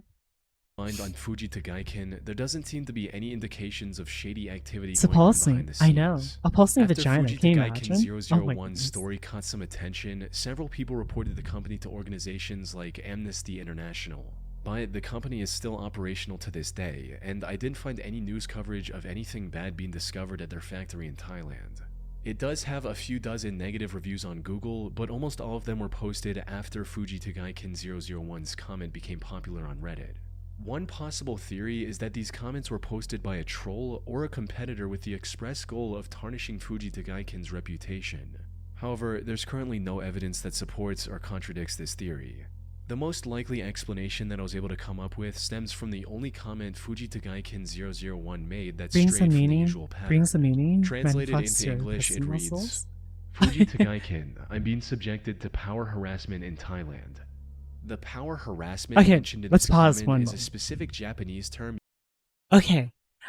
If there's one thing I notice is when you flex this thing between your legs, like the part where it bends always pushes into my vagina, right? So I was just thinking to myself, someone should add an ono hole for the men. Imagine all the exercises. Oh my gosh.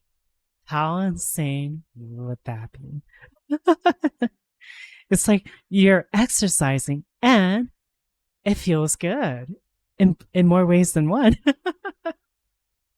Right? Right? Think about it. Think about it. I hear Blackpink. It's such a good song. But like, think about it.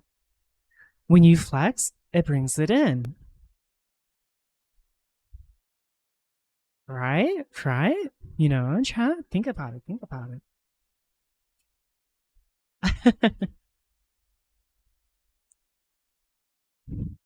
Okay, let me put this video. Used to describe workplace bullying, usually by a superior. And while it is bad, it's not as extreme as the slavery situation many on the internet assumed it to be. You're not Here's sure how what it I believe works? might have They happened. just have to put the A one hole on Japanese top of employee it. working at Fuji Tagaiken's Thai factory And was when likely you flex getting your leg, harassed it by one of pulls their it in. superiors. Frustrated with their situation, they turned to the internet for help. But since they weren't fluent in English, they used a tool like Google Translate, which unfortunately made their comments sound far more serious than intended. Now, this is still nothing more than an educated guess. There are still many questions that remain unanswered, like why did they choose to spam it across largely unrelated subreddits? Or why did they stop commenting after 4 days? People on Reddit also discovered another one of their accounts named help0010010001 with similar comments, but that didn't provide any useful clues either, leaving the true intentions of Reddit user Fuji Tagaiken 001 a mystery to this day. On October 27, 2019, a newly created Reddit account named Snapped Fingers made a post on r/advice looking for help with his deteriorating mental condition, stating, "Seeing and hearing things that aren't there. Lately I have been seeing and hearing things that aren't there, even more than normal. Most of the time it's small things like seeing spiders on me in my peripheral vision, only to look at them and they disappear. Other times..." Those aren't spiders, those are called water floaters. And they're not part of your imagination. Those are an actual thing. Your bad deck is eradicating my police pussy with your bad children. Yeah. Thank you for 5 years. Hi, Bernie. But they're called water floaters. They're actual bacteria and such. So if you ever see something like floating in your, like in your peripheral, that's you actually seeing bacteria and such. The more you know, right? Times when I'm in bed, this thing about the thickness of a big fist pops up like a big snake on the side of my bed and looks at me only to dart back down out of sight. Whenever I investigate, nothing's It's also there. dead cells? Rarely, there's full body That's a visual notification. hallucinations. What the heck? The last one was from a couple years ago when I was taking out the garbage. The silhouette of a child crunched down on all fours, charged me only to disappear when I looked at it. And before that, there was a large, fleshy, naked, featureless figure slowly walking on all fours in the room down the hall, approximately the average size of a man. The OP then went on to describe how he'd had similar audio-visual hallucinations since he was a child, and how the situation was getting worse as of late. Unfortunately, he didn't seem to have anyone in his life he could rely on. Too much Outlast. According to the OP, his relatives dismissed his condition as something supernatural, and his friends, quote, kicked him to the curb, suggesting he might have had a falling out with them. The OP also described his reasoning for not getting a medical diagnosis, as to him it felt like the doctors were treating him like a science experiment. This post alone painted Snapped Fingers as a deeply troubled person who was likely suffering from severe schizophrenia and possibly other mental illnesses as well. However, this was just the beginning of the deeply disturbing spiral he would eventually descend into. Starting from his very next post on r/confessions titled, "Saw someone get run over by a train and didn't feel anything." Things drifted from mental hallucinations to physical harm from that point on, with Snapped Fingers asking, "If I bite off my own finger, could it be reattached or attached somewhere else?" The OP also shared a story of a painful experience he had to go through because of his condition, reading, "In 2008, I stuck a power drill into my arm. Sometime back in 2008, I was putting together a shelf when this large black mass came out of nowhere and engulfed my unoccupied arm. I didn't see it till it was right up on me. It scared me so badly, and it was coming up from my arm for my face. So I started jamming the drill into it. On the second strike, I hit my arm and the hallucination dissipated." Concerned users once again urged the OP to seek medical help, but he declined it once again, stating that he didn't want to end up in a mental asylum or become an experiment for doctors again. However, while he rejected most of the normal advice under this post, the one comment he agreed with suggested a fairly absurd explanation for OP's situation, suggesting that maybe the OP could see into another dimension. This was odd considering his earlier reservations about the clearly untrue supernatural beliefs of his relatives. But for some unknown reason, this one comment struck a chord with him, resulting in him spiraling out of control and eventually adopting the belief that his hallucinations were caused by some interdimensional beings. Much of this new belief was fueled by equally mentally ill or outright delusional individuals he befriended on platforms like Discord. But in Snapped Fingers' broken, mentally ill mind, he'd finally found the truth. So he began inquiring about how to deal with these so-called interdimensional beings, what was the best way to banish them, and what he had to sacrifice to make these beings leave him alone. Now, it's unclear if people giving him these ideas genuinely believed what they were saying, or if they were just trolls who were taking advantage of OP's mental illness to see how far they could push him. Regardless of their intentions, however, the end result was the spiraling of a vulnerable I have no young idea man what who that now is. believed that there were, quote, interdimensional hell portals in the Paris Hell portal? catacombs, and We need that the his duty Doomslayer was at to this close point. said portals. He even started denying having schizophrenia in favor of this false belief. People To around make these matters mental worse, illness? Yeah, Snapped it Fingers sucks. actually ended up It's traveling to crazy. Paris in May of 2020 What? to achieve his newfound goal, and apparently stole a car to do so. On the 5th of May, he made one final post before entering the catacombs, stating, "We'll be entering the catacombs in a few hours-ish." Before, someone had asked about a time frame for when I'll post an update, and while I don't know how big the catacombs are, my guess is maybe a day or two before my return with videos. I've taken some test footage while I was huddled inside a dumpster the other night, and the quality honestly I'm not sure isn't how I'm that supposed to do great, that. but it's alright. Like, To make up for the quality of the video, I will take more footage while I'm I down just there. licked my microphone by However, accident. the update never came, leading many to believe that the OP had likely gotten lost and Is passed that away okay? from Is that okay? exhaustion or dehydration inside the catacombs. For those who don't know, the Paris catacombs stretch over 186 Me miles, nuts? or Okay. 300 kilometers, most of which is completely unexplored. Entering these unknown sections is pretty much a death sentence for even experts on the location, let alone a complete rookie like the OP. But to everyone's surprise, Snapped Fingers actually made a comeback almost 2 years later in May of 2022. It seemed he somehow successfully found his way into the catacombs, explored them for a while, and then managed to find his way back.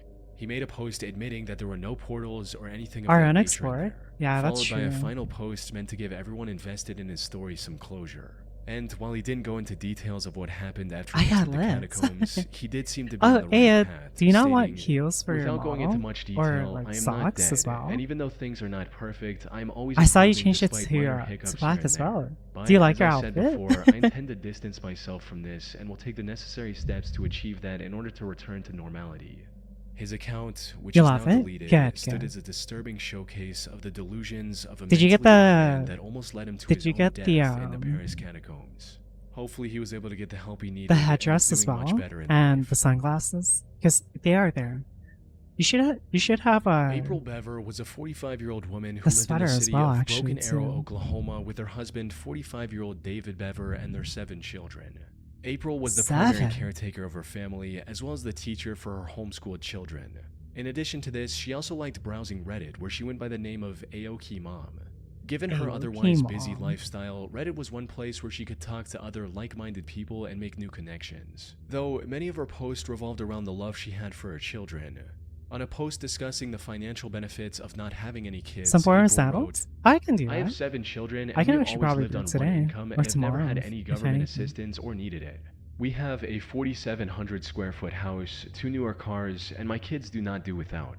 There are childless people that do not have this. Life is about making good job or income choices and then making the best money choices based on your income. I would never give up having any of my children so I could have more money. They are amazing people and the world would benefit by having them in it. And nothing I could buy or invest in could compare to giving a person a chance to have a life." Put simply, there was nothing April treasured more than her family. Sadly, her time with this family was cut short in 2015, in what would later be remembered as one of the greatest tragedies of Broken Arrow, Oklahoma. On July 22nd, 2015, the Broken Arrow Police Department received a 911 call from 12-year-old Daniel Bever, April and David's third son. Broken Arrow 911. What a cool name for a city. Hello? Broken Arrow. Oh. Hi, where are you at? Broken Arrow, Oklahoma 7411. What address? 709 Magnolia Court. Okay. Are you the only one there? No, my brother's attacking my family. Your dad is attacking your family? No, No, my brother. brother. He has an idea stealing me.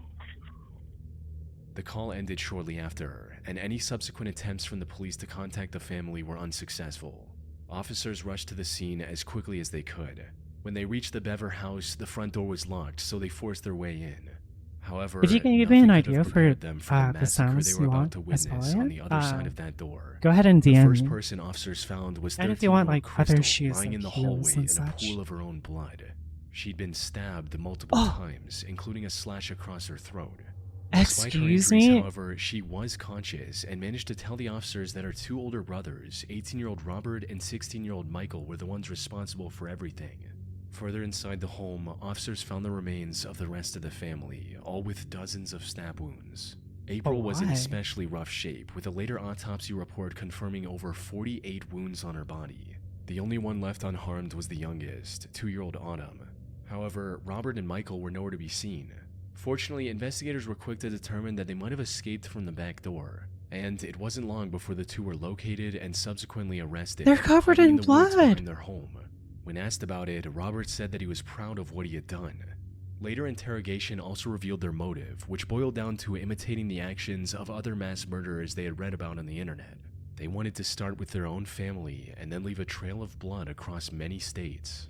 Fortunately, they were caught before they could execute this plan completely. They stood trial multiple times over the next few years and were found guilty on the charges filed against them. Michael was sentenced to 5 consecutive life sentences, while Robert was given 9 for being the primary mastermind behind the crime. Aoki Mom's Reddit account and so subsequent cute. posts are now left abandoned, seen in a much more disturbing light. Did you get the following headdress and massacre the that took sunglasses, place by the over a way? decade earlier. It's on the model. You have to grab them. On the 7th of August 2015, Reddit user Is There Life After Lyme made a post in the Lyme disease subreddit recounting her terrible experience with the ailment, writing, "Lyme disease has ruined my life. I was diagnosed by an LLMD last year with congenital Lyme disease, as well as several co-infections You knew after you forgot several years something. of suffering with Just got that horrible real brain quick. fog, Wow, depression, observant. vision problems, and Smile. memory loss. I was so happy to finally get a diagnosis. Since then, I have been getting treated, but I have not gotten any better at all. I am a single working mother, and between visits to my LLMD and the formulas I buy from her and paying for things for my child, I am struggling to stay afloat. I do not have health insurance, and it's getting to the point where I'm looking into food stamps. My LLMD tells me that I will get worse if I stop the treatments now because the bacteria are smart. There are Smart? no other LLMDs in my area, so I can't go for a second opinion, and it's useless to go to a traditional doctor where I'll just be laughed at. I feel like I've tried everything and nothing has worked. I've even begun to see signs of congenital Lyme disease in my 5-year-old daughter. The hostility, the impulsiveness, the inability to concentrate. I simply can't afford to get her treated for Lyme. I've even asked myself if I should give her up for adoption and if I'm fit to be a mother with my mind the way it is. I just don't know what to do. Lyme disease has ruined my life. It ended my first marriage What do you and think is estranged me Lyme from my disease? ex. I guess my main question is, where do I go from here? What do I do if I'm not getting I'm Googling this. Lyme disease is a bacterial infection caused by Spirocheloria burgdorferi. It is transmitted in humans through bite of infected bat-like ticks. It's typically treated with a course of antibiotics, doxycycline, and amoxicillin. Treatment in later stages require longer courses of antibiotics and other medications depending.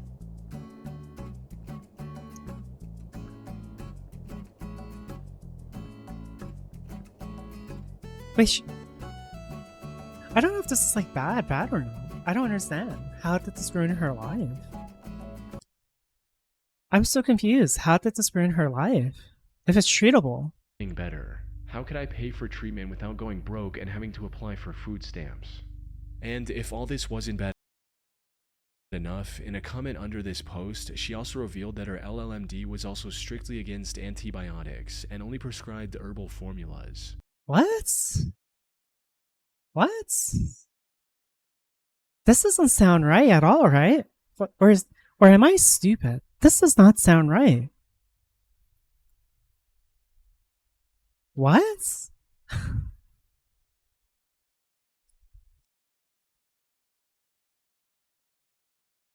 They're scamming her. Not only were these expensive herbal treatments largely ineffective in treating the core issue, they were actively harming her, with one of these prescriptions causing hallucinations and psychosis, as well as physical symptoms like an upset stomach. Herbal From what she remedies. revealed in this Oh, post, OP's life seemed truly hopeless. However, something about her story didn't feel right. The symptoms she described weren't in line with the most common symptoms of Lyme disease. More importantly, she herself admitted that all of her Lyme disease tests were actually negative, and that her entire diagnosis and by extension treatment was based on a single test that came back inconclusive.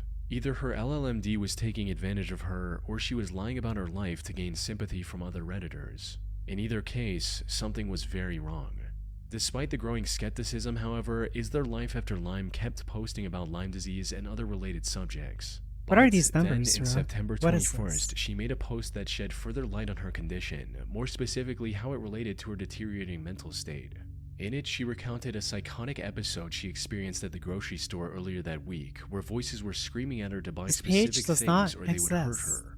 Most users who saw the post urged her to seek professional help, which would have likely helped her get her life in order. What is this, Surprisingly, she agreed with these suggestions, promised to admit herself into a psych ward, and stopped posting entirely. Unfortunately, by the time she returned in 2016, her mental state had somehow gotten significantly worse. She started rambling about random conspiracy theories relating to everything from the child-free subreddit to the Pizzagate conspiracy and how it all relates to Lyme disease. Is There Life After Lyme had officially gone off the deep end, and her situation was getting worse with each passing day. By 2018, her posts had become completely unreadable. These nonsensical posts were occasionally interrupted by her disturbing cries for help as well, but she didn't respond coherently to anyone who reached out to her, which was extremely concerning for many. This went on till February 2019, after which she completely disappeared from the internet, leaving many to wonder what actually happened to her. However, some Reddit users weren't concerned at all, since in their eyes, the entire the join code was nothing more than a clever hoax. And I it's thought it was easy like to see why. a link for there were quite a few a picture. inconsistencies in her posting habits that hinted at the whole thing being fake. For instance, if she'd truly become incapable of stringing together a single coherent sentence, how was she able to operate a computer or phone enough to make these posts in the first place? Additionally, she also started making parts of her posts in other languages. All But this when for she Lyme translated disease, by these the other way. languages, That's not they were even generally probably written without any serious. errors, even though the English portion of the same post was completely incomprehensible. However, before people were able to reach a conclusion about whether it was all real or not, someone claiming to be her sister logged into her account and told others she'd been hospitalized after an incident. If we assume the whole thing was fake from the start, it's possible the person behind the account noticed the skepticism and introduced the sister character to wrap up the story. On the other hand, if everything about Is There Life After Lyme was genuine, this remains as one I of didn't the even most realize haunting her cases of mental username. deterioration archived on the internet.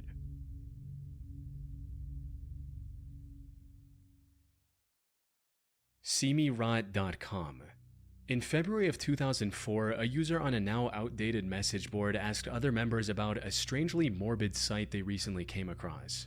The post read, SeeMeRot.com. Is this coffin webcam real? I recently visited www.seemerot.com, which is a live webcam inside a coffin that is taping a woman in her 40s who passed away from natural causes. That's weird. Something isn't right here.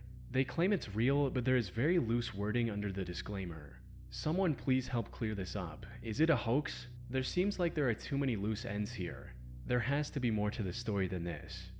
Visiting this site today leads to an Australian fashion and lifestyle blog that has nothing to do with what this post was talking See me about. ride. Fortunately, this Yeah, domain that's what I'm has gonna been be doing. extensively You smart archived by the Australian. Wayback Machine over the years, allowing us to go back in Oh, time and I'll see be how right back. it used to look in August of 2003.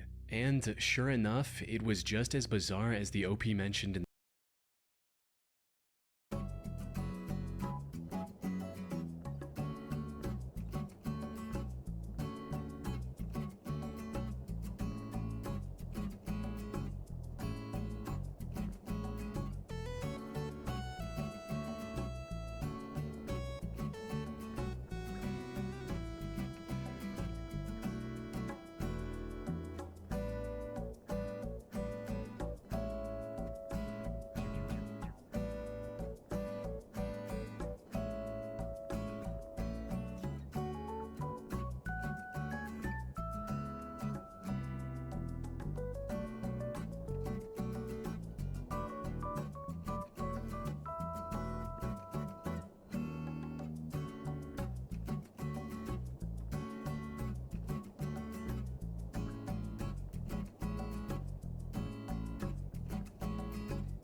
I have amazing news. I have food. Hey, how's it going? In their post. Its logo was the site's name over a picture of a coffin with an ominous caption tagline reading, "Being dead and buried doesn't mean you can't have friends over." There's a pregnant Below iron this here. was a supposed live view from within a coffin featuring 2 cameras pointed at the deceased face and feet. Live streaming video over the internet wasn't really a thing back then, so these were more akin to images that were updated periodically. These images were too low res and hard to decipher, even for 2003 standards, hinting that this whole thing might have been nothing more than a hoax. But less than a month later, the site's owner replaced them with a much clearer picture of the person in the coffin. It showed what was supposed to be the final resting place of a young woman in a light blue button-up shirt. This new feed also refreshed every 10 seconds with an updated picture.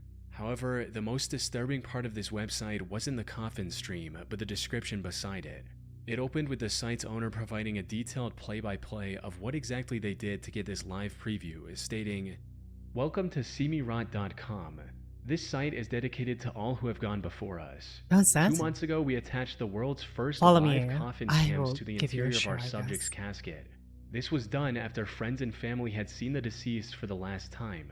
We then traveled over 2,000 miles with the casket to the family's chosen burial place, undisclosed to protect gravesite. Having arrived at the graveyard, a small ceremony was held, after which the final preparations were made to our transmitting hardware and lighting units. All went according to plan at first, and the casket was lowered just after lunchtime, April 15th, 2003. Cam tests were carried out at the site and the grave was sealed. We then set off back to our office in the heart of Seattle." This description ended with the site's owner urging readers to contact them if they wanted a coffin cam for their loved ones as well. So, the whole purpose of this site appeared to be an advertisement for their disturbing service, which left What? visitors with That's more so questions weird. than it answered. Like, That's who so in their right weird. mind would want to see the decay of their friends and family after their passing? But while people were figuring that out, seemyrot.com became a phenomenon on the early internet, with people talking about it on forums, prompting even more flock to the site out of sheer curiosity. It even got picked up by mainstream media like the QI, or Quite Interesting show from the UK. The biggest question most visitors had, however, was whether it was actually legit. Were these images really from the inside of a coffin? Well, as it turned out, seemyrot.com was nothing more than a hoax. Some savvy users quickly figured out that the live preview wasn't live at all. Instead, it was the looping GIF of a still image that went in and out of focus to emulate a live digital camera from that era. This also explains why the supposed body didn't change one bit in the 10 years the site was up. But this begs the question, why? Why would someone go through the effort of setting up a whole website centered around this false premise?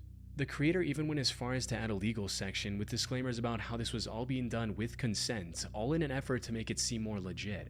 One of the first explanations that comes to mind is that this was an art project of sorts. Though, a closer look at this site suggests that its creation was driven more by profit than by artistic intent. You see, this site has had advertisements on its homepage, often for adult content from its inception, something that was very common in the early internet days. A site called the Museum of Hoaxes even managed to track down the site's registration address to some adult business in West Hollywood, California. Put simply, the creator of seemyrot.com created this hoax to entice visits from around the world and then leverage those visits to earn money from sponsors. As for the images featured on the site, who these people are is still unknown, but they were likely taken by the creators themselves, possibly one of their friends, as I wasn't able to find any record of them on the internet from before the site went up. seemyrot.com was ultimately shut down in 2013. It has since changed owners multiple times between different businesses, including a coffee company and now a fashion and lifestyle blog from a tiny remote town in Australia. That said, the identity of the original creator remains a mystery to this day. They exhibited some odd behavior over the years, like continuing to update the site to make its, and by extension their coffin cam business, seem more legit, despite the internet figuring things out by 2004. That's At so one point, weird. they even made up a story about the police confiscating their camera equipment. It's now been over 12 years since the original site was up. Mortis.com. Another In early website. 2010, a bored 4chan user was typing random URLs in their browser, hoping to stumble across something interesting. And while most URLs they tried were either unavailable or belonged to some business, one caught their attention almost immediately: Mortis.com. It was a completely black page with nothing but a generic login window in the middle. There was no logo or description that could help visitors understand what the website was about. This mysterious landing page, combined with Mortis roughly translating to "of death" in Latin, piqued this user's curiosity. But without a valid username and password, there was nothing he could do to investigate further. With no other option, he turned to 4chan and made a post about the site on its technology board. What he didn't realize at the time, however, was that this would spark a decades-long mystery that remains unsolved to this day. Now, I should mention that while some still remain, a significant portion of the discussion threads and forum posts regarding Mortis.com have since vanished from the internet, including the wiki page users created to keep track of all their findings. Any backups of Mortis.com have also been deleted from the Internet Archive upon a request from the site's owner. In other words, whoever this owner is, they do not want people digging into this. The Mortis.com site also went down sometime in 2011, possibly because people started trying to brute force its login requirements by using special software to try millions of username and password combinations, so the owner took it down. Now, most of these attempts led nowhere, but a few more tech-savvy individuals managed to extract valuable information from the site's code before it went offline. Most interesting among these was the fact that it was originally registered all the way back in November of 1997 by a man named Thomas Ling. This allowed users to discover 24 other websites under that same name. But instead of offering clarity, the discovery of these additional sites only made the mystery more convoluted. Take Cthulhu.net for instance, which was named after the eldritch monster created by H.P. Lovecraft. It was just a black page with the text "Dead but Dreaming" written on it, and nothing else. Some users also claim to have seen a version of this site with a white chess piece on it, though I wasn't able to find any archives containing that detail. Either way, the whole thing was deeply puzzling and mysterious. That said, not all sites under Thomas's name were this empty. Exercio.com led to a landing page with 4 different options. Among these, quilts.html was the most notable, as it led to a page about someone sharing pictures of their quilting projects. And while this doesn't look all that important to the Mortis.com mystery at first glance, in actuality, it holds the key to answering everything, or at least getting as close to the answer as we can. But we'll get to that a bit later, because there's another key piece of this puzzle that we haven't discussed yet. You see, while people were snooping around the Mortis.com code and the emails relating to its domain, they discovered terabytes of encrypted data connected to this site. Oh, which that's is even more an odd. unheard of amount of data for the late 90s. Some individual files in this collection were as large as 39 gigabytes, which got people even more curious about what this site was hiding behind its login page. Theories included everything from a private collection of illegal explicit material to something connected to the 3-letter agencies like the CIA or FBI. However, while people were trying to figure this out, Thomas allegedly contacted one of the investigators and told him to stop trying to hack his site. As the story goes, Thomas also claimed that these files were nothing more than the photos and videos from his wedding, which would have been a reasonable explanation if these files were only a few gigabytes in size, not terabytes. A more reasonable theory, one that I personally believe in as well, is that Thomas was pirating movies and other media and using Mortis.com to host them online. This way, he could easily consume this media from any device with an internet connection, while also being able to share it with all his friends and family. This would also explain why he was so reluctant about people finding out the truth, as it could land him in some trouble with the authorities. Most importantly, this theory isn't completely baseless either. While looking through the data connected to Mortis.com, one 4chan user stumbled upon a 25 gigabyte file with a seemingly gibberish name of Drive Crazy 3DBD25. It's a movie name. However, looking up Drive Crazy 3D followed by movie brings up results relating to a 2011 film by Nicolas Cage called Drive Angry 3D. With that, we can decipher the rest of the name as well, with BD likely being the short form of Blu-ray disc and 25 referring to its size in gigabytes. Put simply, Mortis.com was likely nothing more than a pirated media server. As for its ominous name, it's possible he chose Mortis just because it sounded cool. The only big questions that remain are, who is Thomas Ling, and why does he own so many empty or just plain strange websites? And the answer to these lies in the quilting page we found earlier. Near the top of this page, there's a logo reading DFI. We can find this same logo in the FAQ section of another website registered under Thomas's name called dentalfillins.com. This was a job board of sorts for dentists that was likely operated by Thomas back in the day. We know this because one of his currently operational websites is thomaslingdds.com, which is a website for a San Francisco dentist named Thomas W. Ling. This quilting page also includes pictures of quilts created for Jeff and Josh for their first birthday. These names also align with 2 more domains Thomas registered in 2010 and 2014. Lastly, while looking through the many domains connected to Thomas, I discovered a subdomain of Cthulhu.net containing a 7-day travel journal. These entries describe Thomas and his wife Karen's adventures across Asia, including Thailand, China, and Hong Kong. And as expected, Thomas also owns the KarenLing.com domain as well. To summarize, Mortis.com was most probably a personal media server owned and operated by a San Francisco dentist named Thomas Ling.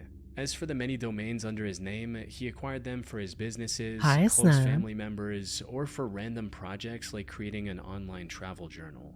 These were also meant to be a completely personal thing. Unfortunately, someone accidentally stumbled across one of his sites and turned them into a decade-long internet rabbit hole that many are still trying to figure out to this day. Wait, what? Slave Master. If it's legitimate, then it must be so annoying. A very disturbing chain message started spreading on AOL, which was a popular instant messenger at the time. If a guy by the name of Slave Master contacts you, do not answer. He has killed 56 women that he has talked to on the internet. Please send out to all the women on your buddy list. Also ask them to pass this on. He has been on Yahoo, AOL, Excite so far. This is no joke. And please send this to men too, just in case. Send to everyone you know. Now, chain messages like this were fairly common back in the day. They were an evolution of the physical chain letters and often contained some pretty out there claims, like telling the reader to forward it to 20 people or something bad would happen in 3 days. What do they call this? This oh my one, goodness. however, felt a lot more real.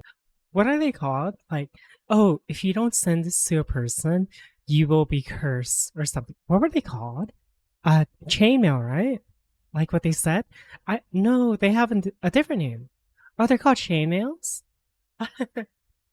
Those things are so annoying to you. Oh my goodness. I would honestly block people who would send me one. I'd be like, okay, you're blocked. And that's because it actually was. Slave Master wasn't the name of a fictional horror character someone had created to start an internet hoax. Oh. Instead, it was the username of John Edward Robinson, the internet's first serial killer. Someone who used early online chat rooms like AOL to find and entrap his targets. One of his first online victims was 45-year-old Sheila Faith. She met John in 1994 in an online chat room, and after talking with her for a few weeks to gain her trust, John promised to pay for the surgery of her 15-year-old wheelchair-bound daughter, Debbie. All Sheila had to do was go to Kansas City where John lived, and he promised to take care of everything else. She agreed and moved to the city with Debbie in December of that year. Unfortunately, that was the last time anyone saw Sheila or Debbie alive. A few years later, John used the persona of Slave Master once again, this time with a 21-year-old Polish immigrant named Izabela Lewicka. Izabela met John in 1997 and began chatting with him almost daily. Over the next 2 years, John showered her with love and convinced her to move to Kansas City as well. Once she was there, he rented an apartment for her and even made her sign a marriage certificate, which he never turned in. But then Izabela suddenly disappeared, and when asked about her by her peers, John claimed that she was caught using drugs and was thus deported back to Poland. Tragically, this lie worked better than he might have expected, giving him the confidence to look for his third online victim just a few months later. And the next person to fall in this trap was 27-year-old Suzette Troughton. She was a nurse from Michigan with big dreams. John realized this early on in their conversation and posed as a wealthy businessman to entice Suzette. He offered her a $60,000 a year job working as his non-existent father's primary caretaker. And to sweeten the deal further, also promised to take her with him on his business trips around the world. This was what finally convinced Suzette to leave her already established life in Michigan and move to Kansas City. But unlike his previous 3 victims who disappeared without a trace, Suzette gave John's name and number to her mother before leaving. Shortly after leaving for Kansas City, her mother also started receiving several typed letters, supposedly from Suzette, reassuring her of her safety. However, her mother found these letters incredibly suspicious, as Suzette had never sent a typed letter before. They were also free of any grammatical or spelling mistakes, which didn't match Suzette's writing style. So she called John, hoping to speak with her daughter. Instead, she was met with hostility from John, who accused Suzette of stealing his money and running away. But Suzette's mother knew her daughter would never do something like this. So she called the police on March 1st, 2000, kickstarting an investigation into John's life. The police in Kansas City, however, were already quite suspicious of him. You see, John was a lifelong con artist who'd been behind bars several times for embezzlement, fraud, forgery, and other similar charges. Most importantly, his name had already come up in multiple missing woman cases. Each time he escaped consequences due to insufficient evidence. This time, investigators held back and quietly kept John under surveillance. And it wasn't long before their patience paid off. One of his would-be victims called the police on him. This gave the authorities a warrant to put John under arrest and search his property for evidence. However, what this search uncovered was far more horrific than anyone could have imagined. As it turned out, Sheila Faith was far from his first victim. She was just the first one he lured through the internet. He'd already lured and killed 4 more women before Sheila, dating as far back as 1984, including 19-year-old Paula Godfrey, 27-year-old Catherine Clampett, and 49-year-old Beverly Bonner. However, his worst crime was against 19-year-old Lisa Stasi. John approached Lisa and her 4-month-old daughter after his brother expressed his desire to adopt a child. He lured Lisa with promises of a stable life, only to end her life in a hotel room.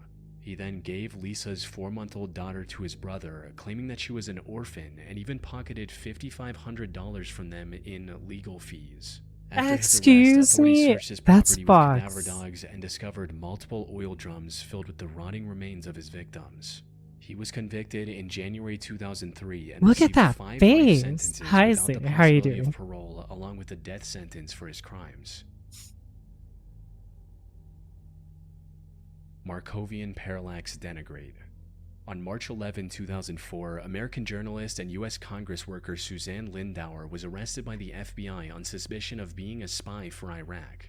While doing some research on her, a Wikipedia user named Lazarus666 found a connection between her and a string of strange Usenet posts from 8 years earlier. For some context, Usenet was the precursor to modern internet forums. Discussions on Usenet were divided into several sections called the news groups, similar to subreddits on Reddit.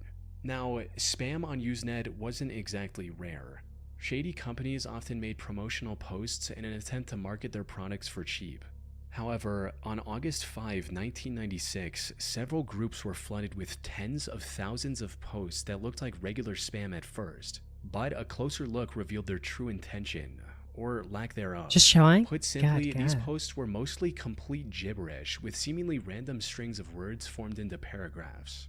Now, when Lazarus was researching Susan Lindauer, he came across one of the few surviving posts from that day and noticed that it was made by a Susan Lindauer as well. Lazarus speculated that these might have something to do with Susan sending encoded messages back to Iraq. Looking back, however, this theory makes little to no sense. That's mainly because in over 2 decades, no one has been able to identify any patterns in the posts that might suggest they're encoded. More importantly, if Susan wanted to broadcast anonymous messages, why would she use an email with her own name on it? But regardless of how feasible Lazarus's theory was, it ended up generating a ton of interest in the topic. These strange Usenet posts were later given the name Markovian parallax denigrate, based on the subject line of the sole surviving post. It also became known as one of the first great mysteries of the internet, with people from around the world Oh, you got the trying to figure stuff. out what these posts meant. Cute. Unfortunately, And a no one's been headdress. able to You find might a have to lower concrete it answer just a ever tiny since. The theory linking them with Susan Lindauer was eventually dropped by internet sleuths as they couldn't find anything connecting the two. It was also discovered that the email address actually belonged to a student of the same name from the University of Wisconsin. However, this also went nowhere as the email address turned out to be spoofed from the start. People then looked into the mystery's title, Markovian parallax denigrate, and assumed that it might have something to do with the Markovian process, which is the math used by phone keyboards to predict the next word in a sentence, and even serves as the foundation for modern text-based AI services like ChatGPT. So maybe someone was just experimenting with a new Markovian process-based bot and decided to unleash it on the Usenet. Markov chains? This I don't know theory doesn't anything have about much that. ground to stand on either. The thing is, this mystery only got the Markovian name because that was the subject of the most popular surviving post. This led many to falsely believe that this was the subject for all the thousands of similar posts made that day. But that can't be further from the truth. The word Markovian appeared on the subjects of only 2 posts out of thousands. Even if we assume these posts were generated by a Markovian bot, the theory still doesn't hold up, since the content of these posts was pure gibberish, despite the fact that Markovian text generators from years before this incident were already capable of producing coherent sentences with relative ease. So, what's the actual explanation here? What was the true meaning behind these thousands of seemingly nonsensical posts? Well, like many other mysteries on the internet, the most likely answer is also the simplest one. Put plainly, this spam of thousands of posts was just that, spam. Something that becomes abundantly clear when you consider that, with a single exception, the only news groups targeted were related to Christianity. What the heck? In other words, there's a strong chance this was simply an attempt by an unknown user to troll Christian news groups. As for why the spam looked so jumbled, it was likely an attempt to bypass Usenet's spam filters, which typically flagged and deleted repeated messages. That said, this is still just an educated guess, and the rabbit hole can get much deeper the more you look into this. Maybe it did originate as something far more exotic, like a text version of spy number stations, or an attempt to test the security of Usenet by a foreign entity. But unless the original developer comes forward with a confession, so far, yeah. the spam theory is the best we have going to to end explain the a bit rabbit early, hole that so is that Markovian parallax we can have a little small birthday party for you. So tomorrow's gonna be hell is us. Super 8 I don't know if it'll be 7 days because just before midnight on the 4th of September 2022, a post went up on 4chan talking about a disturbing visual the OP's friends came across on TV. The Green's read, PC is kind of talking blown with up my at the friend, moment. they sent a video of their TV, zooming in on a face surrounded by static. They're residing in a Super 8 hotel with channels 1 through 68, yet they found an unnamed channel 73. The top right corner of the video says Plus TV, which appears to be a now defunct Finnish broadcasting service. There's no sound, and the TV manufacturer is Samsung. You still play? No, we'll wait for you. Channels with static and no sound, Also, can you reset the days back so we're not that far ahead? Alongside this, the OP also shared a video of what their friend was seeing. Pretty new killing. Sure enough, it was exactly as they Timex described. is so cool. OMG. I need to fix space. Yeah, I can do that. Wait, actually, I don't know if I'll be able to. That required a few forged minutes seal. later, they also uploaded a picture of the channel guide for the hotel their friend was So staying. I don't think we have It forged seal listed at the 68 moment. channels, providing that the very existence of the 73rd channel was an anomaly in and of itself. Naturally, this thread went viral within hours, with hundreds of users trying to figure out the answer to the mystery. A mystery that only deepened further when the friend that was staying at the hotel got directly involved with the conversation. Hi, a friend of the OP here. Come play If anyone supermarket. actually has any idea what We're gonna this do could here. be, I'm He needs curious a to small know. little birthday I'll be party checking today again in the for morning to us. see if the channel's still there. It's 12 a.m. right now, and it's the same thing. I have literally no clue what this could be. I've been looking around on Google for stuff, but nothing that looks like this, and I can't think of a reason for this to be here. About 10 hours later, they shared Friend new of the op here? pictures and a new video of the TV, the face still on it. Unfortunately, they had to leave the hotel at this point and couldn't monitor it any further, leaving 4chan users with almost no leads to work with. There were several theories that gained traction as the conversation went on. The first of which was that the OP staged the whole thing for attention on the internet. As one user mentioned, Someone plugged their laptop into the HDMI port and is playing some video file they made. Guys, come on. which is quite plausible. Analog horror videos of this kind are a dime a dozen on the internet. However, many were quick to defend OP. They pointed out how the TV would have displayed HDMI on the screen if they had switched to it after browsing the legitimate channels, how the static remained consistent across the different channels, and most importantly, that there were no signs of something like a laptop being plugged into the TV in any of the pictures or videos. Now, there's obviously still a possibility that the OP did a very good job of covering their tracks to make it seem as legit as possible, but unless the OP confessed themselves, there's no way to know for sure. That said, assuming that they were telling the truth, we still have a couple of plausible explanations of what might have happened. One of which revolves around the idea that the unsettling imagery on channel 73 was the result of a channel hijacking or hack. A user with extensive knowledge in the field of TV hacking actually came across this thread and left some valuable feedback, reading, "Hey OP, I think I know exactly what this is. So, back in the day when analog TVs were more common, there was a nefarious hobby for nerds called TV pirating. This is where you hijack an unused low-frequency channel from nearby and can broadcast whatever you want on it. I used to do it quite often in Topeka, both on TV and radio. Anyway, it's still Like common in that? some places, although Okay, harder I to can not get I can caught try or mix be it shut like down that. automatically in a matter Do of you want seconds. heels like mine as So what well, TV pirates do or now is run a very how I have low-quality high test heels, with or static and just a like symbol that? in the center to broadcast a recognizable symbol and test if it works, while also being an inside joke to other TV pirates who they may know Also, do you want online it or to be IRL. flat or high Put heels? simply, someone else staying at the same Super 8 hotel likely hacked into their TV networking system and broadcasted this low-quality but still recognizable image for nothing but fun. This would also explain why there were more than 68 channels on the TV. Presumably, the hacker enabled them and then used one of them to conduct his experiment. Since if they interrupted Just one like of the that normal flat? channels, Okay. there was a higher chance that someone from the hotel staff would find out sooner and shut them down. Even the OP's friend who witnessed the disturbing imagery firsthand agreed that this was the most likely explanation. However, the TV hacker theory is a bit far-fetched for some, which is where an even more grounded explanation from a Reddit user comes in, stating, I noticed that logo in the corner, and I'm starting to think it's legit. Hotels have their own modulators for their TV systems so they can combine stations from multiple sources, satellite, OTA, internal, etc., and assign the channels as they see fit. Modern ATSC or IP-based systems are fairly expensive, so it's still common to see cheaper places holding on to their old analog infrastructure like what we see in the video. Anyone that's old enough to remember the days of analog TV knows that it isn't an all-or-nothing affair like modern I cable remember TV. this. An analog signal will gradually fade into the snow as the signal weakens. So I'm thinking the motel used to have more channels available in the past. Someone probably left the cable hooked up to the input for channel 73 with the other end unterminated. This dangling cable could act as an antenna and pick the signal from another channel connected with a poorly shielded cable. Is that actually The weak signal possible? I gets didn't picked up I didn't by a even know that. crappy antenna in a system that wasn't meant to He's be calling used us old? wirelessly, Yeah, he so is. not What much the heck? picture is going to make it through. In this case, the face and the logo were the only parts bright enough to make it True, through. I bet if true. OP flipped through all the channels, they'd find one with the same logo in the corner. As for the origins of the That was creepy in like face, 2 there are several spots. theories on What the that heck? as well. To some, it reminded them of the floating head imagery in the music video for Burning Down the House by a band called Talking Heads. One user also enhanced the otherwise low resolution, which to some made the face look like a portrait of Arnold Schwarzenegger. Unfortunately, no one was able to What? figure out exactly where the original image came from. The 4chan thread stayed active for about 9 days. But when no one was able to find any concrete answers, choosing the most song? users lost interest and moved on, leaving the mystery of the Super 8 static channel unsolved to this day.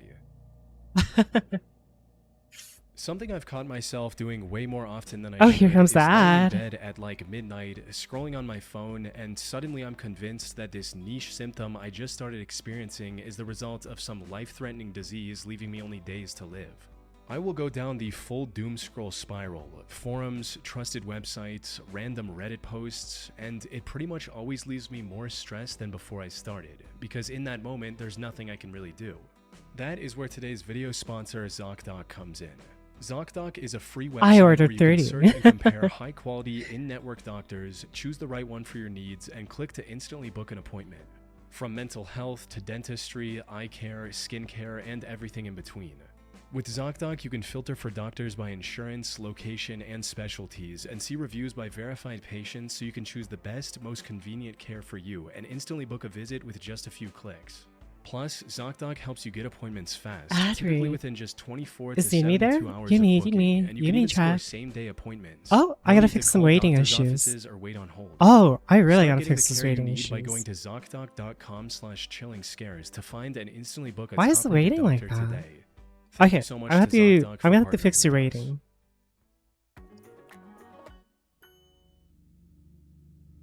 Christmas present.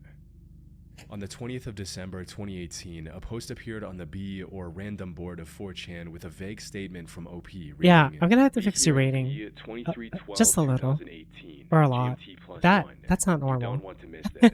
One user asked for more information, writing, What am I in for? to which the OP gave a rather ominous reply stating, Let's just say it's my Christmas present for you.